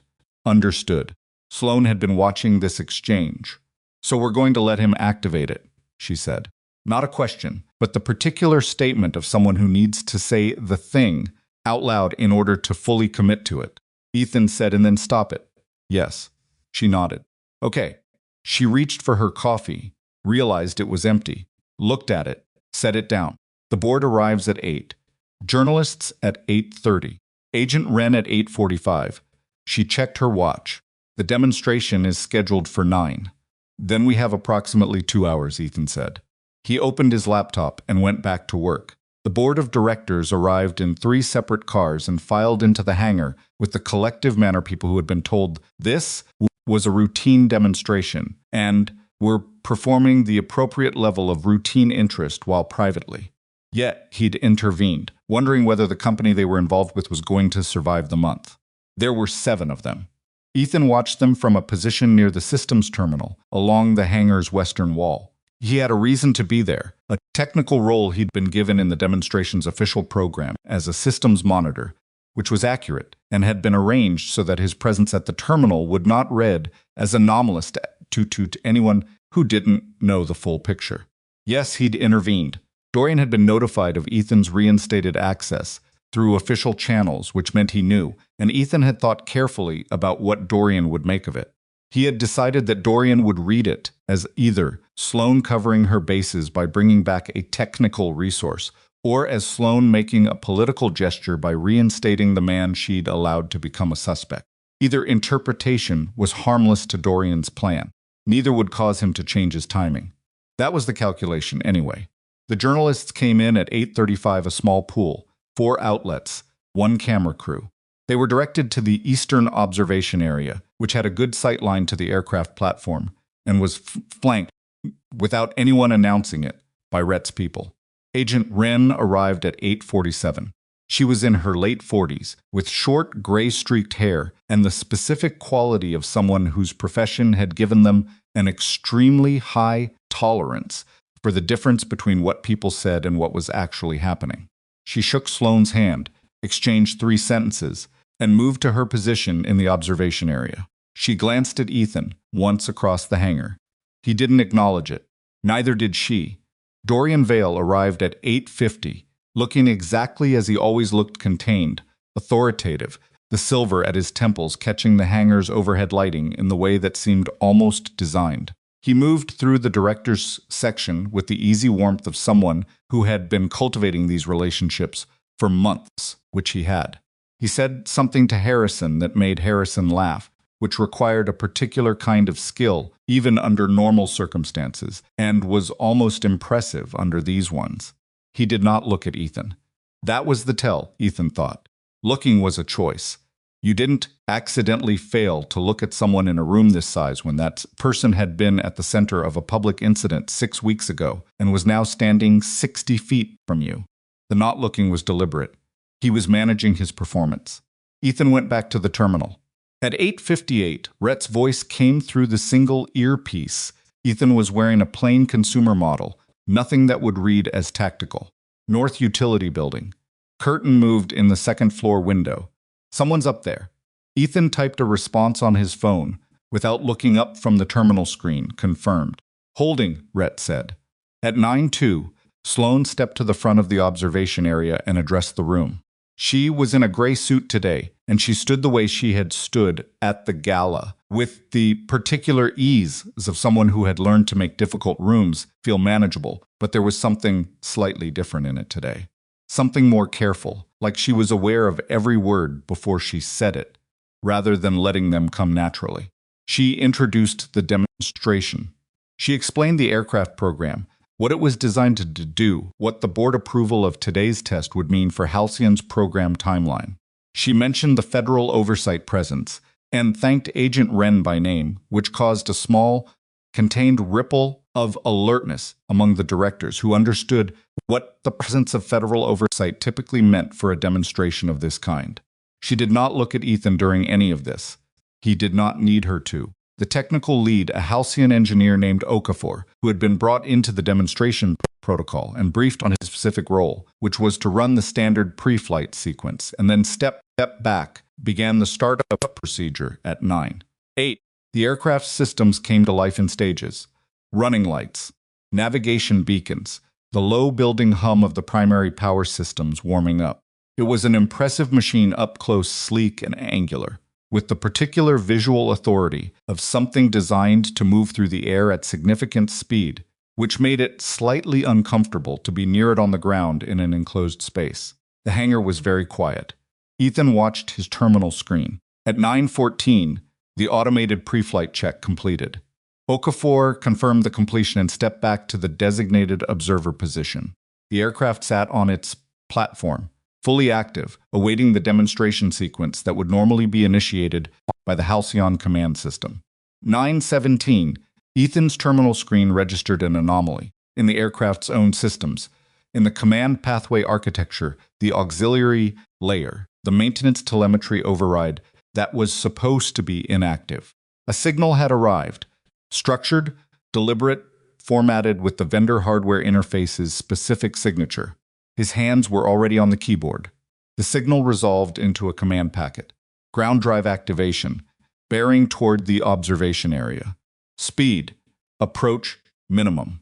The command was designed to look, for approximately the first 2 seconds, like a stimsera, the kind of thing that could be explained as an initialization glitch before anyone understood what was actually happening. At 7:42 on the demonstration clock, the aircraft moved. It happened in a compressed, specific way that felt much slower to everyone in the room than the 4 seconds it actually occupied. The aircraft's front drive assembly engaged. The platform's release mechanism, which should have required a manual authorization, released without one, because the external command had been structured to bypass it. The aircraft rolled forward.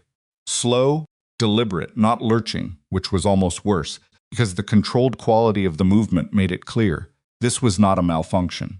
Someone in the observer pool said, "Oh," in a very quiet voice. 2 journalists moved backward. A board member grabbed the arm of the person next to him. Sloan did not move. Ethan was typing. The override assertion required 7 keystrokes. He had practiced them until his hands knew the sequence independently of his conscious attention. He'd intervened. He had practiced them at midnight. Twice. He had practiced them that morning at 5:30 in his truck in the Halcyon parking structure, sitting in the gray pre-dawn with his laptop open on the passenger seat. 6 keystrokes in, he hit a lag, not in his hands, in the system. The terminal connection flickered a fraction of a second, barely registering. The screen went to a loading state. The aircraft was 12 feet from the observation area. "Come on," he said, to nothing in particular. The screen resolved. He hit the 7th keystroke. The override asserted priority.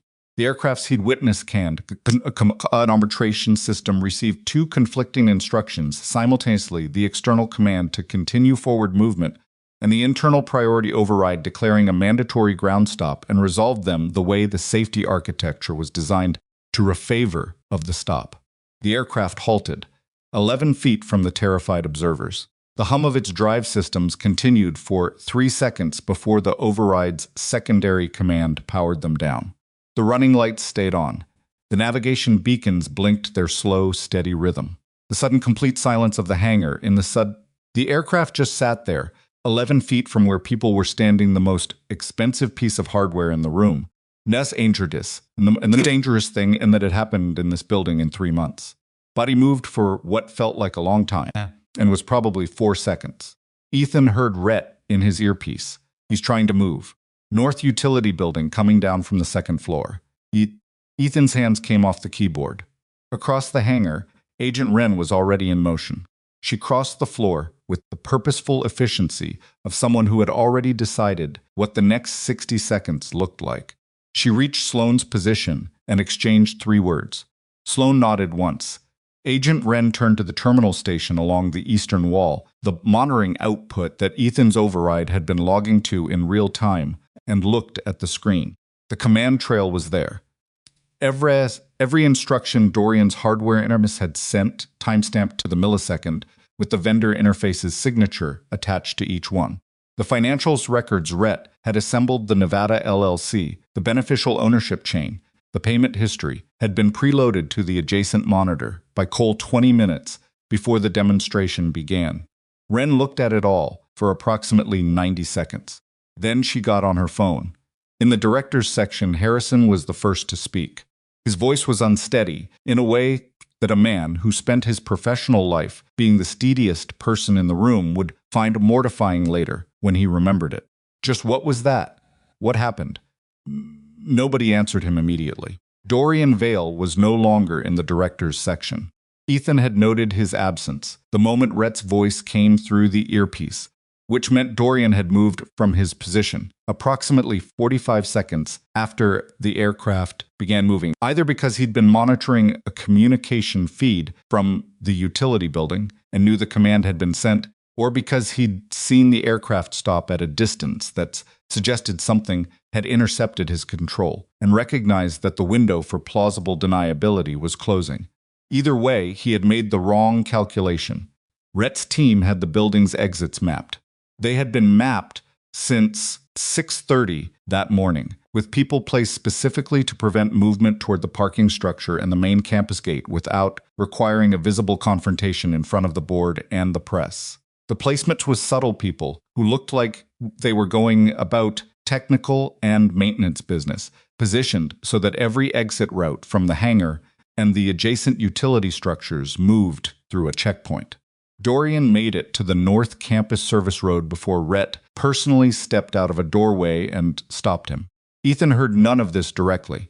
He heard Rhett's two-word transmission, "We have him," and then silence on the channel, which meant the situation was contained, and Rhett was focused on managing it. He sat at the terminal for a moment. His hands were resting on the keyboard. The terminal screen still showed the command trail log, a long column of time-stamped entries that represented 2 years of patient, careful destruction compressed into the 73 seconds it had taken to execute, and the 11 feet the aircraft had traveled before it stopped. He became aware that the hangar was very loud now. The 4 seconds of complete silence after the aircraft stopped had broken open into something that was not quite chaos, but was the thing adjacent to it. People talking at once. The camera crew repositioning. Agent Wren on her phone. In a corner, 2 of Rhett's team members moving through the room with the directed calm of people managing a situation they had been briefed for. The board members were clustered a tight group with Sloan at the center, and Ethan could hear her voice, without making out the words steady, controlled, already managing the room the way she was built to. Harrison was looking at the monitors. He had moved from the director's section to the terminal station, and he was standing in front of the screen, showing the command trail and the ownership documentation side by side. And his expression was the specific expression of a man whose understanding of a situation was being comprehensively revised in real time. He turned and looked at Ethan. "This came from outside the building," Harrison said. A question. "Yes," Ethan said, through a vendor hardware interface. "Yes." Harrison looked back at the screen. His jaw moved slightly, the working of a man chewing through something that did not go down easily. "And the vendor is connected to Dorian Vale," Ethan said. 7 years. 18 months before he applied for the COO position. Harrison was quiet for a moment. "You found this," he said. "Most of it," Ethan said. "Rhett found the financial network, and your head of physical security did more of the real work than anyone's going to give him credit for." Harrison absorbed that. He looked like he wanted to say something else and couldn't find the right container for it. Eventually, he simply nodded, a single slow movement, and stepped back from the terminal. The screens came on at 9:34. Was Cole's work. Sloan had given him the authorization to push the assembled evidence package to the hangar's display monitors at her signal, and the signal had been Wren's phone call, confirming federal jurisdiction. The monitors along the eastern wall and the 2 large displays above the aircraft platform all switched simultaneously from the standard Halcyon branding to a split-screen presentation, the financial documentation on the left, real-time command trail log on the right, with a third panel showing the credential network map that Rhett had built over the previous 2 weeks.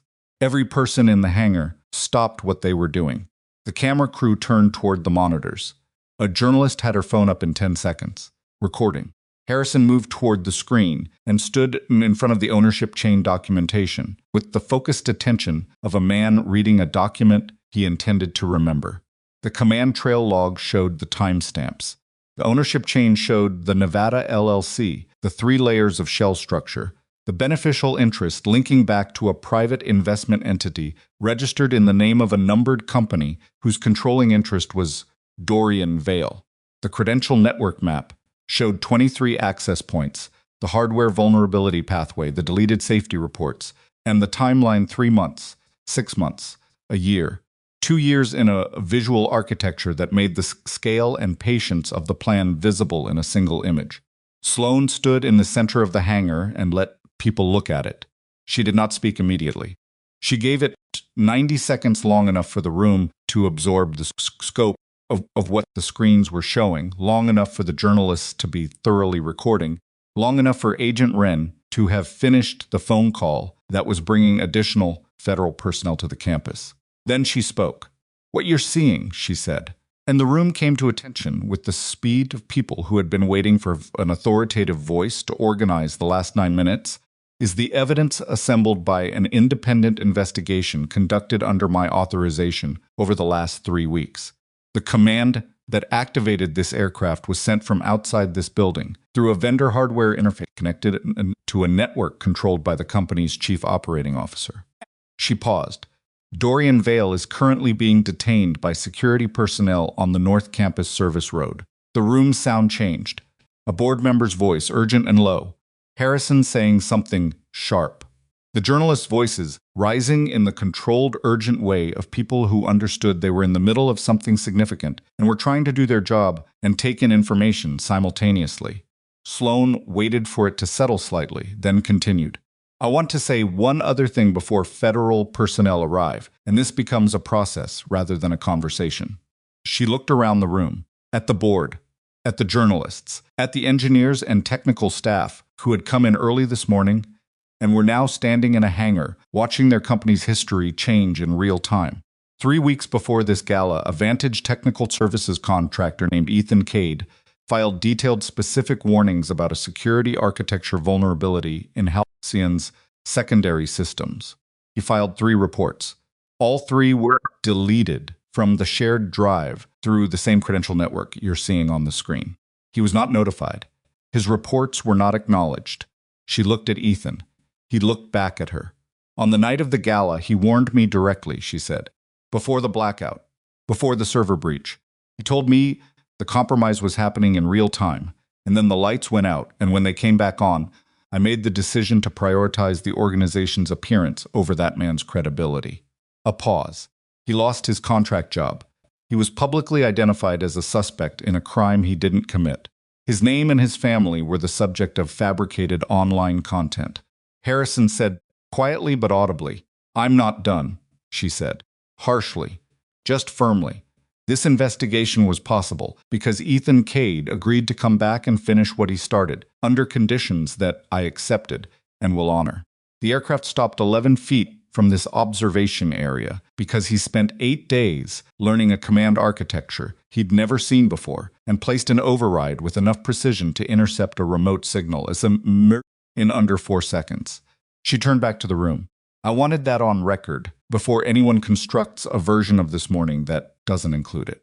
Agent Wren had ended her call. She was looking at Sloan with an expression that was professionally neutral and privately. Ethan thought something close to respectful. Harrison was looking at Ethan. "Is there anything you want to add?" Harrison asked. Ethan thought about it for a moment. "Tran," he said. Harrison frowned. "I'm sorry, your internal engineer. She filed a concern 14 months ago and got a form response telling her the systems team had reviewed it. She was right. I'd like her name in whatever documentation comes out of this." Harrison stared at him for a moment. Then he wrote something in the small notebook he carried. He said, "The federal personnel arrived at 10:15. 3 agents, along with 2 investigators from the Aviation Security Division, who worked under Wren's oversight. They moved through the hangar with the systematic efficiency of people who had jurisdiction and knew how to use it. Evidence collection began on the terminal systems. The command trail log was formally preserved. The financial documentation was certified and entered into the investigative record. Dorian Vale was brought into the hangar in the company of 2 of Rhett's security personnel and 1 federal agent. He was not handcuffed. That came later, after the formal charges, but the quality of his movement had changed entirely. The contained authority, the deployed ease, the precisely calibrated presence, all of it was gone. He looked, for the first time since Ethan had known of him, like a man rather than a performance. He looked at the monitors as he was walked through. Yes, he'd not look at Ethan. His accounts were frozen before noon, on the authority of a federal warrant that had been prepared based on the financial documentation Rhett assembled. The legal specifics that followed the charges, the initial hearing, the process were for other people in other rooms. No, and Ethan had no particular interest in watching them unfold. He had found the problem. He had fixed it. The rest was consequence. Rhett found him at the terminal at 11:30. After most of the federal activity had migrated to a conference room that Sloan's legal team had taken over as a working space. "Good morning," Rhett said, which was the driest possible thing he could have said given everything that had happened in the preceding 2 hours. Ethan almost laughed. Yeah. Rhett sat on the edge of the terminal desk, was showing the slight physical looseness of someone coming down from an extended period of high alertness. Dramatic, just the small adjustments the body made when the thing it had been tensed for was over. The man in the utility building was a logistics coordinator from the vendor company. He thought he was monitoring a proprietary systems check. He didn't what the device in his hand was actually doing. "He's cooperating fully," Rhett said. "He's 26 and extremely frightened." "Tran," he said. "The engineer? Make sure her name is in the record. I mentioned it to Harrison, but make sure." Rhett looked at him. "You just helped save this company." "I know," Ethan said. "And your first follow-up is making sure a name gets documented correctly." "She filed a report that was right," Ethan said. "And nobody told her she was right for 14 months. That matters." Rhett was quiet for a moment. "Then, I've been doing this work for a long time. I've dealt with a lot of people who had your kind of background." He paused. Most of them couldn't turn it off. The work became the life, and there wasn't much else. Ethan looked at him.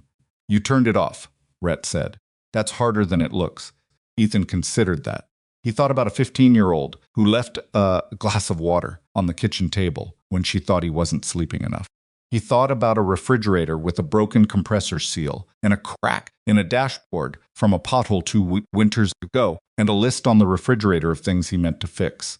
"I had a good reason," he said. Rhett nodded. "No more needed." Sloan found him at 12:45.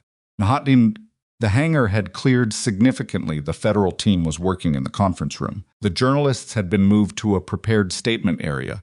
The board was in a closed session that Sloan had excused herself from by the simple mechanism of walking out of it and telling Harrison she would return in 15 minutes. Kachet. She crossed the hangar floor and came to where Ethan was standing near the aircraft. It was, without the crowd and the noise and the compressed urgency of the morning, genuinely impressive up close. To see the construction quality in the seams, the precision of the panel alignment, that had been the careful engineering of a machine that had been built to do something difficult exceptionally well. "No, it's a good aircraft," he said, when she reached him. "It is," she said. She stood beside him looking at it. "Our engineers are very good." "Okafor knows his systems," Ethan said. "He ran the pre-flight sequence exactly right." "I'll tell him you said so." A pause. "The board meeting is going to be long," I assumed. "Harrison wants to speak with you." "Not now. When the initial process settles." "Okay," Ethan said. She was quiet for a moment. They both looked at the aircraft. Somewhere across the hangar, a federal investigator was photographing a monitor screen. The sound was oddly domestic in the large space, a shutter click, a footstep, the ambient hum of the building's ventilation. "The 3 conditions," Sloan said. "Yes," the public statement. "I meant what I said out there. I'm going to say it again, properly to everyone, employees, press, the formal record." She paused. "I wanted you to know that wasn't a performance." "I know," he said. He did. "How do you know?" He considered that. You said it before you knew how the room would receive it. That's different from saying it after. She looked at him. Something moved across her expression that was real and slightly unguarded, the look of someone who had just been seen accurately by another person and wasn't entirely sure how to respond to the accuracy. The Independent Ethics and Safety Division, she said. Halcyon is going to establish one. Truly independent, separate reporting line, separate budget, autonomous. I'd like you to lead it, he looked at her. I'm a systems technician, he said. You found a 3-month-old hardware vulnerability in 6 weeks, she said. Identified an infiltration that my internal security team missed for 2 years. You built an override architecture in 8 days that you'd never worked with before, and it worked on the first real-world test. She paused. Whatever you need to be. He was quiet for a moment. I have conditions, he said. I know, she said. You always do. Independent reporting structure, like you said. No chain of command that runs through executive leadership. He looked at her. My hours are my hours. I have a daughter. Evenings are not negotiable. That's been established, she said. He thought about it. I'd want to bring Tran in, he said. The engineer who filed the 14-month-old report. She has better instincts than most of your team. Done, Sloan said. Silence. The aircraft's navigation beacons were still blinking. Someone had forgotten to power down the auxiliary systems when the federal team took over, and the slow, rhythmic pulse of the lights gave the hangar a strange, almost calm quality, now that the morning was over. He checked his watch. I have to be somewhere by 4:30, he said. She looked at him. A corner of her mouth moved. The school thing. In a winter concert, it's probably not going to be very good. She's been practicing her part, and I think she's the weakest player in the ensemble by her own admission, but I'm going to be there, Sloan said. He picked up his jacket from where he'd draped it over the terminal chair. He was halfway to the exit when her voice came after him. He stopped, turned. Thank you, she said. The professional version of it. The actual one. He nodded once. Tell your legal team the fun language needs to protect anonymous reporters, he said. Dorian buried 11 reports in 14 months. Some of those people are still here. To know it's safe to try again. He left her with that. The parking structure was half empty. His truck was where he'd left it, in the same spot he always used, because he had learned long ago that consistency in small things created room to manage variability in large ones. He started the engine. The dashboard crack caught the noon light in the same way it always did. He sat for a moment. He thought about the aircraft stopping 11 feet from the observation area. He thought about 7 keystrokes and a lag of half a second that had felt, in real time, like something much longer. He thought about what it meant to get something right on the first real test when the cost of getting it wrong was standing in that hangar with those people. He thought about Nora leaving a glass of water on the table, in the dark. He pulled out of the parking structure. It was 12:53. He had time to stop at the refrigerator part store on the way home, order the compressor seal he'd been putting off for 6 months, and still get there by 3:30. The fix was overdue. He'd been meaning to take care of it. But the compressor cost $47 and took 20 minutes to install. Ethan did it that same afternoon before Nora's concert, standing in the kitchen with the refrigerator pulled 2 feet from the wall and a dish towel on the floor to catch the residual condensation from the drain line. It was not complicated work. It was the kind of work he had been putting off for 6 months, not because it was difficult, but because there had always been something more urgent in front of it, and the refrigerator had kept groaning, and he had kept meaning to get to it, and somehow the meaning to had become a permanent condition rather than a temporary one. The seal went in clean. He pushed the refrigerator back, plugged it in, waited. The compressor kicked on and ran quietly. He stood in the kitchen for a moment, listening to it not groan, which was a small and specific satisfaction you didn't talk about, because there was no version of describing it that communicated what it actually felt like to finally fix the thing you'd been walking past for half a year. He changed his shirt, left a note on the table, be back by 7, dinner after, and drove to the school. Was right. She was the weakest player in the ensemble by a meaningful margin. The winter concert was held in the school gymnasium, with folding chairs arranged in rows and a banner that had been printed slightly off-center hung above the small stage, and the ensemble of 14 students worked their way through 4 pieces with the collective effort of people who had practiced genuinely but were performing in front of an audience for the first time and could feel every mistake before it happened. Played the clarinet. She had been playing for 3 years. She was, on her best day in her bedroom, competent. On stage, in a gymnasium with 200 parents watching, she was something that generously could be called earnest. She hit a note wrong in the second piece. He saw her face tighten for a half-second afterward, the private cringe of someone who had been hoping and missed it. She kept going. She finished the piece. She finished all 4. Afterward, in the hallway outside the gymnasium, she found him immediately in the crowd. She always found him immediately, which he suspected was a skill developed in the years when finding him quickly had felt more urgent than it did now. I missed the D flat, she said. I heard, he said. You finished, he said. You kept going after. She looked at him for a moment. She was 15, and she was not a child, and she understood the difference between genuine reassurance and the parental version designed to make you feel better regardless of accuracy. She seemed to decide this was the genuine version. How did it go today, she asked, meaning Halcyon, meaning the thing that had been running underneath all the ordinary days of the past 3 weeks like a current under still water. It went, he said. She waited. It's done, he said. The real problem is done. Something shifted in her face, not relief exactly, more like the quiet exhale of someone who had been holding something carefully for a long time and had just been told they could set it down. Okay, she said. Yeah, he said. They went to dinner. A diner 2 miles from the school, the kind with laminated menus and coffee, in thick ceramic mugs, not the kind with a wine list and small portions. Ordered pancakes at 7:15 in the evening, without any comment on the time, because she had always maintained that pancakes were appropriate at any hour, and this was a position Ethan had never found reason to argue with. He told her the shape of what had happened, not the technical details, not the federal jurisdiction process, but the story of it, because she was 15, and she had been living inside the edges of it for 3 weeks, and she deserved the actual ending rather than a managed summary. She listened the way she always listened. She asked 2 questions, both specific, both the questions of someone who had understood the preceding information completely. Then she said, Dorian Vale is going to prison. That's going to be up to the federal process, Ethan said. But yes, probably. She considered this over a forkful of pancake. He said that thing about child support. Yes, at the gala. In front of all those people. Yes, she was quiet for a moment. Does it feel good? That it worked out?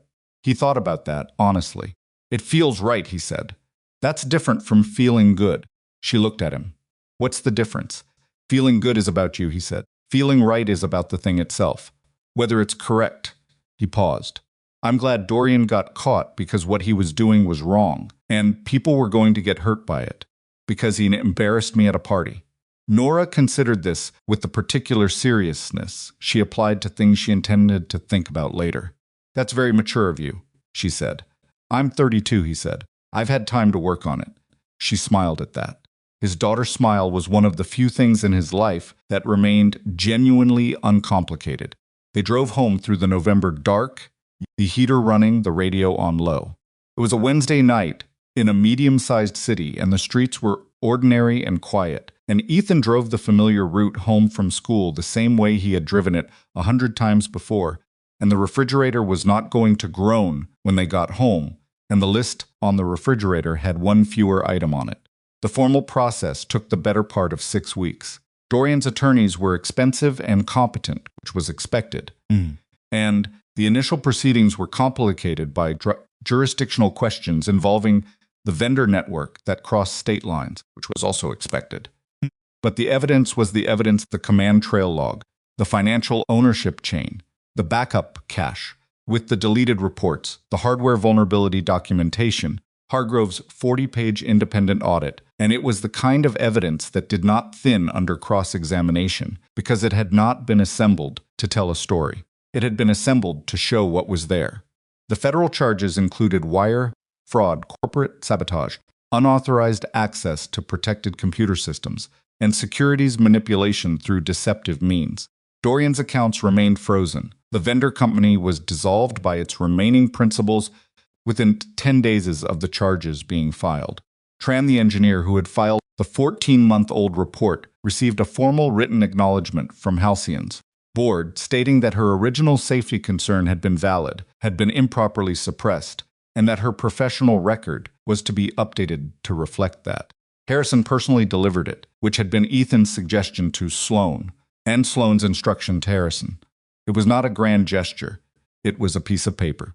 Tran told Rhett, who told Ethan, that she had sat with the letter for a while before filing it away, and that filing it had felt different than she'd expected, not triumphant, more like the closing of something that had been left open for too long. Ethan understood that precisely. The 10 other reports were formally recovered and reviewed. He'd intervened. 3 of them identified additional hardware vulnerabilities that the technical team corrected over the following month. The contractors who had filed them were all notified. Most of them had moved on to other work. One of them, a woman who had left the field entirely after her 3rd ignored report, received a call from Sloan directly, which Ethan had not suggested, but Sloan had decided on her own, and which Ethan considered the most accurate indicator he'd seen of whether Sloan's changes were genuine or performed. The fund came together in January, 7 weeks after the demonstration. It was formally named the Halcyon Safety Reporting Fund. Sarit he'd intervened, which Ethan found slightly uninspired but didn't argue with, because he had used his naming opinion capital on a different detail, the provision guaranteeing anonymous reporting with independent legal representation for anyone who used the funds. Protections, regardless of whether their concern was ultimately validated. That provision had taken 4 conversations with Halcyon's legal team to get right. And on 2 of those occasions, Ethan had brought Hargrove in as a technical witness to explain why the anonymity protection needed to be structural rather than procedural. It was structural. He considered that the most important thing he had built.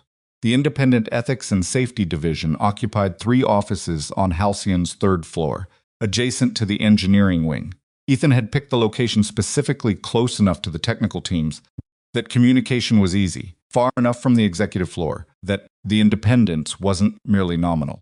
He hired 4 people in the first month. Tran was the second hire, after a man named Desjardins, who had 20 years of aviation safety experience and the specific temperament of someone who had spent 2 decades telling powerful people things they didn't want to hear and had developed a functional immunity to the discomfort that created. Tran's first week, she came to Ethan's office door and stood there with a folder. "I found something," she said. He looked up. "Sit down." She sat. She opened the folder. She walked him through it, a thermal management anomalies in the secondary propulsion test data that had been logged as within tolerance, but when she looked at the progression across 14 test cycles, showed a pattern that suggested the tolerance parameter itself might be calibrated incorrectly. He looked at her documentation. It was careful, specific, well-reasoned, the kind of report that deserved an acknowledgement. "Send it to Okafor's team with a formal consultation request," he said. "Copy me. I want a response within 5 business days, and if you don't have one, come back here." She looked at him for a moment. "That's it," she said. "That's it," he said. "You're not going to review it more, or run it past legal, or you did the work," he said. "Your analysis is sound. Goes to the engineering team. That's how this is supposed to work." She was quiet for a second. 14 months ago, she said. He said, "I kept thinking I'd done something wrong with the formatting, or the language, or the way I'd framed it. I kept revising it in my head, thinking about what I should have said differently." Ethan looked at her. "You didn't do anything wrong. That now. You knew it then too," he said. "That's why it bothered you." She absorbed that. "Send the report," he said. "And next time you find something, don't wait until you have a folder full of supporting data to come tell me. Come tell me when you find it." She nodded. She left. He went back to the document. He'd been working on the division's operating protocol, which he was writing himself rather than delegating, because the language of a protocol was where its actual commitments lived. And he wanted those commitments written by someone who understood from personal experience what happened when they were absent. Sloan's public statement happened on a Friday in December, 3 weeks after the demonstration. She did it properly, not a press release, not a statement issued through communications, and then quietly moved past. She stood in front of Halcyon's full employee body, in the main hangar, with the press present and the cameras running. The aircraft was back on its platform. Repaired command architecture had been certified, and the hangar had been returned to working order, which Sloan had arranged deliberately because she did not want the location of the statement to be a wound. She wanted it to be the place where the company kept doing its work. She spoke for 14 minutes.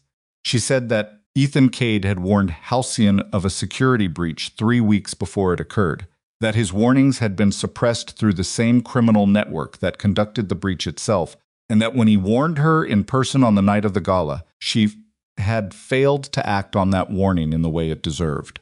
She said that his suspension and the public misrepresentation of his character during the subsequent weeks were direct consequences of her leadership failures, and that she accepted that responsibility without qualification. She said the things that corporate leaders almost never said in the specific way that meant she was saying them because they were true and not because she had calculated that saying them would be advantageous. Ethan watched it on a live stream from his office on the 3rd floor. He had declined Sloane's invitation to be present on the floor, not out of bitterness that was gone, or mostly gone, the way things went when the actual problem got solved rather than just managed, but because the statement was hers to make, and the hangar floor was her space to make it in, and inserting himself into it would have changed what it was. He watched her finish. He watched the room respond not with applause, which would have been wrong, with the collective exhale of 400 people who had spent 3 weeks operating in the particular atmosphere of a company that has discovered something bad at its core and is waiting to find out if the people at the top understand the weight of it. They understood, at least she did. That was a start. He closed the stream, went back to the protocol document. 3 paragraphs later, his phone showed a text from Sloan. How was it? He thought about it for a moment. Then he typed, "You said the hard parts without making them sound manageable. That's the right way to do it. 3 dots. Then, that's the best review I've gotten all month." He put his phone down. Rhett stayed on as head of physical security, which Ethan had quietly advocated for, in a conversation with Harrison that was technically outside his divisional scope, and very much within his personal view of what the right outcome looked like. The advocacy had been simple. Rhett had conducted an independent investigation into a situation where the official position required him not to, and he had done it because the evidence pointed where it pointed, regardless of where that was convenient. That was exactly the quality Halcyon's security function needed. Harrison had agreed without requiring much persuasion, which suggested he'd already been moving in that direction. Rhett came to Ethan's office one afternoon in January, which was the first time he had done that, and sat on the chair across the desk with the same workbench stool ease he'd had in the garage, the ease of someone who was not adjusting his posture to the room he was in. Dorian's attorneys entered a not guilty plea, Rhett said. I heard, Ethan said. The trial is going to take a while. You're going to have to testify. I know that, too. Ethan looked at him. Is that what you came to tell me? Rhett was quiet for a second. He said, I came to tell you that the logistics coordinator, the one in the utility building, the 26-year-old, who thought he was running a proprietary systems check, he's been cleared. Full cooperation, no charges. He found a new job last week. Ethan nodded. I thought you'd want to know, Rhett said. I did, Ethan said. Thank you. Rhett stood up. He stopped at the door. You ever going to tell Sloan about the full service record? He said. Ethan looked at him. There's nothing in the service record that's relevant to what I do here. She's going to figure it out eventually. People figure out a lot of things eventually, Ethan said. Doesn't mean it needs to be a conversation. Rhett's expression moved in the direction of something that might have been amusement if it had gone any further. He left. Ethan sat with the question for a moment longer than he'd let on. He thought about the years he'd spent making himself ordinary, not as a disguise, not as a strategy, but as a genuine choice made on a specific afternoon when Nora was 2 years old and screaming about something in the back seat of his car, and he had pulled over on the shoulder of a highway and sat there for a while, and understood clearly that ordinary was not a lesser thing. Ordinary was what he had to offer her, and she deserved everything he had. He had not regretted it. He did not regret it now. What he had not expected was that ordinary turned out not to mean invisible. It turned out that doing your job carefully, in the specific way that grew from understanding what carelessness cost, was visible to people who were looking. The credential duplication, the missing footage, 47 seconds of deleted video at 3:17 in the morning. He had found it because he was looking, and he was looking because he had been trained in a way that never fully turned off, only went quiet. He thought that was probably true of most people who had been through certain things. The training didn't leave. It just changed what it was for. The successful aircraft test happened on a Tuesday in late January. It was not a public event. No press, no board members beyond a single observer presence, no ceremony. The demonstration that Dorian had tried to weaponize had cast a long enough shadow that everyone involved agreed. The next test should be exactly what it was supposed to be, a technical milestone, evaluated on technical terms by the people whose job it was to evaluate it. Okafor ran the sequence. The aircraft completed the full test protocol without interruption. When it came to rest at the designated endpoint and the system's check came back clean, the engineering team's response was not celebration, exactly more like the specific, qualified satisfaction of people who do precise work and know the difference between a result and a conclusion. Ethan was not in the hangar. He was at his desk, working on a review of the thermal management anomaly Trent had flagged, which Okafor's team had confirmed was a genuine calibration issue and had corrected. The corrected parameter had been in the test aircraft for the Tuesday run. He found out the test had passed from a text from Tran that said, "Clean run." Okafor's team says the thermal parameter held. He texted back, "Good work finding it." Her response took a few minutes. When it came, it said, "Is that what we do here? Just keep finding things and fixing them?" He looked at the message. Then he typed, "Yeah, that's what we do." He meant it as a simple answer. He thought afterward that it might have been the most complete description of the work he'd ever given. The coffee happened on a Thursday afternoon in February. Sloan had asked 3 weeks earlier in the parking structure after a meeting that had run long. She'd been direct about it, in the way she was direct about most things, not performed casualness, not corporate ambiguity, just a question asked as a question. He'd said he'd think about it, which was accurate. He had thought about it. He thought about the look away, which he had not forgotten and was not going to pretend he had.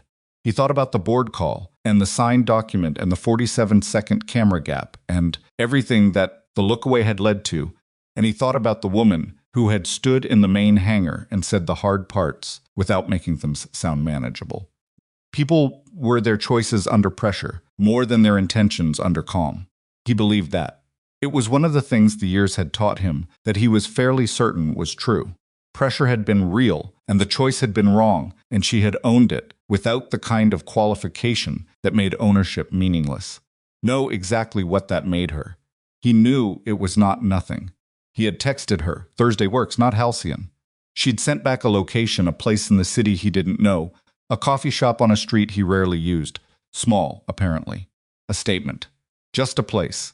He was 5 minutes late because parking was difficult, and the meter ate his first dollar before registering.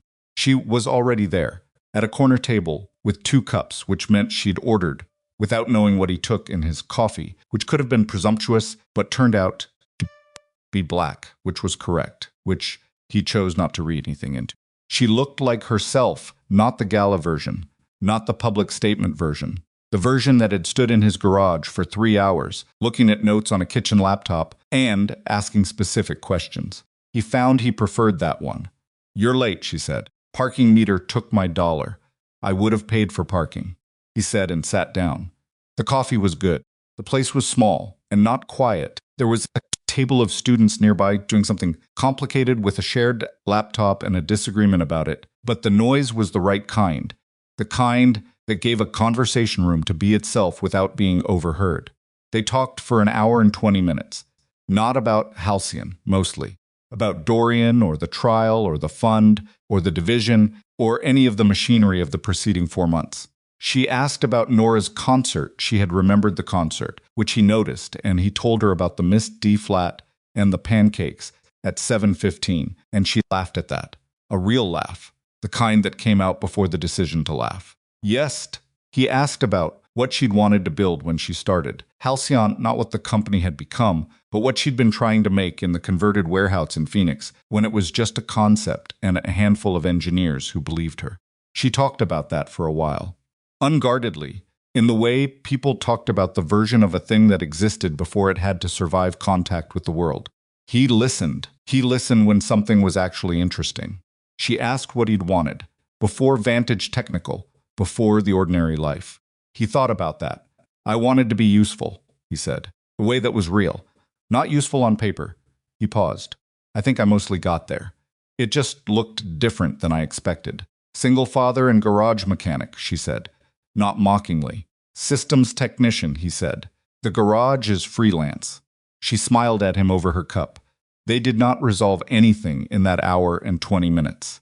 They did not make promises, or reach conclusions, or establish what the coffee was the beginning of.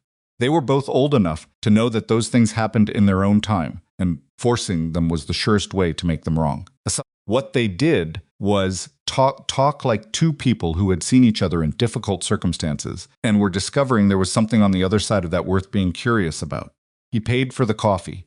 She let him, which he appreciated.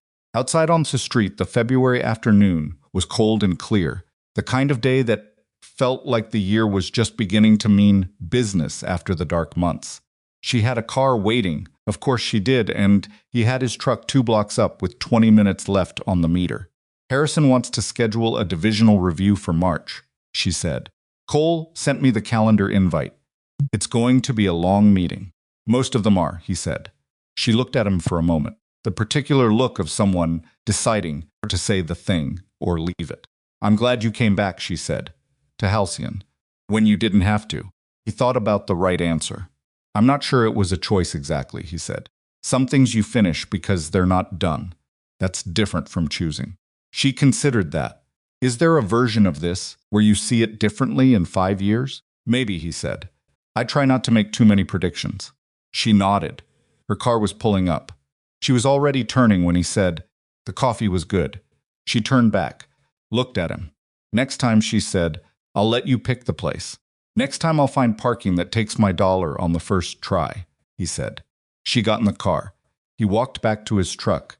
He had 45 minutes before he needed to be home. For dinner, Nora had a lab report due, and they had established a standing arrangement where he read the conclusions section and told her when she was burying the actual finding under too much. Qualifying language, because she had a tendency to hedge everything important, and he had a professional investment in saying clearly what you found. He started the truck. The dashboard crack caught the late afternoon light the way it always did, and he had looked up the repair kit twice in the past month, and both times gotten sidetracked. He added it to the mental list. He thought about what Sloane had asked him, sitting in the garage that first morning with a cup of coffee in her hand, looking at the water stain on the ceiling. Why didn't you just leave? He had answered her with the practical version, the data, the workers, the record that needed correcting. All of that was true.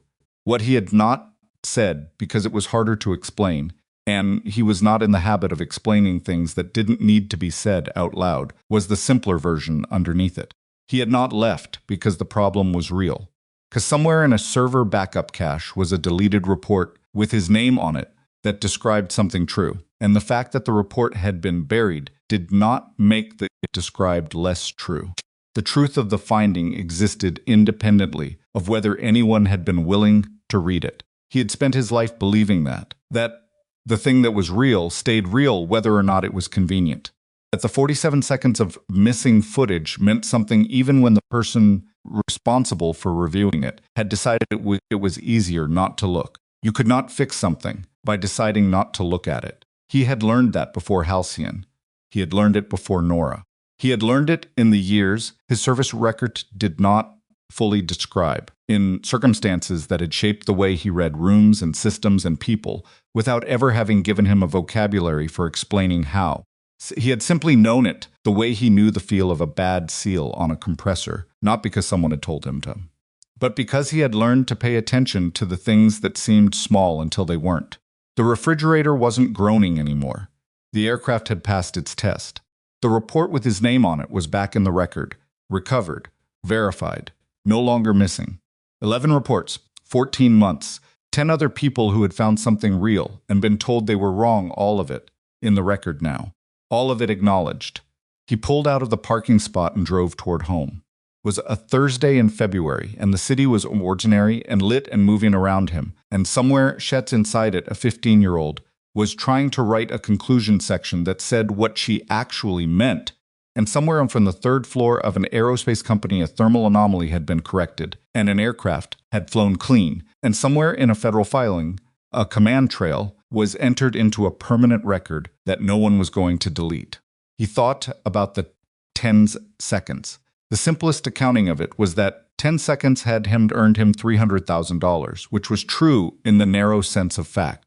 But that framing had never quite matched the shape of what had actually happened, because it missed the whole middle of the story, the part where the money was irrelevant, and the thing that mattered was simpler and harder, and had nothing to do with the challenge circle. The thing that had mattered was standing there, not performing standing, calculating whether standing was advantageous, just deciding that the 10 seconds were his, and whatever came out the other side of them was his too, and then being in it fully enough to mean it.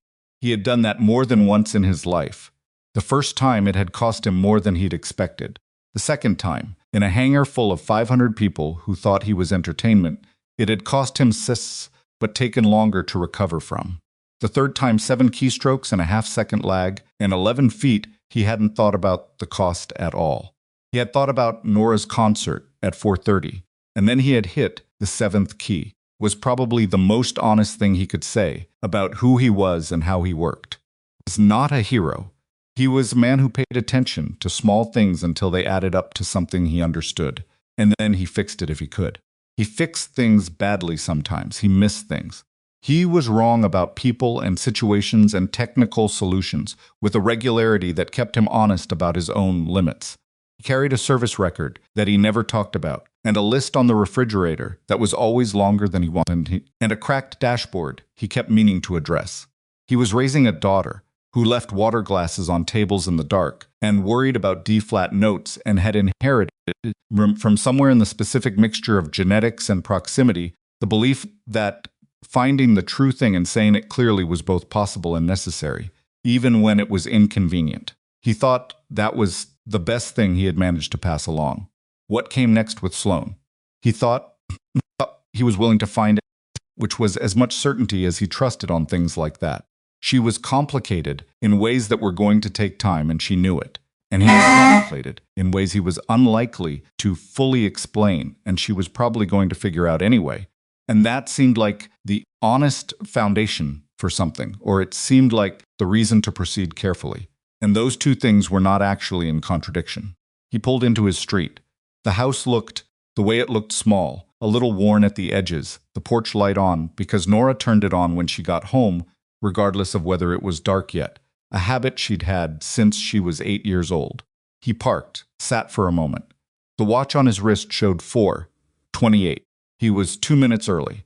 He got out of the truck and walked to his front door, and inside the refrigerator ran quietly, and the list on the refrigerator had one fewer thing on it, and there was a lab report conclusion somewhere that needed more honesty and less hedging, and that was the work in front of him tonight, and he was glad for it. He went inside,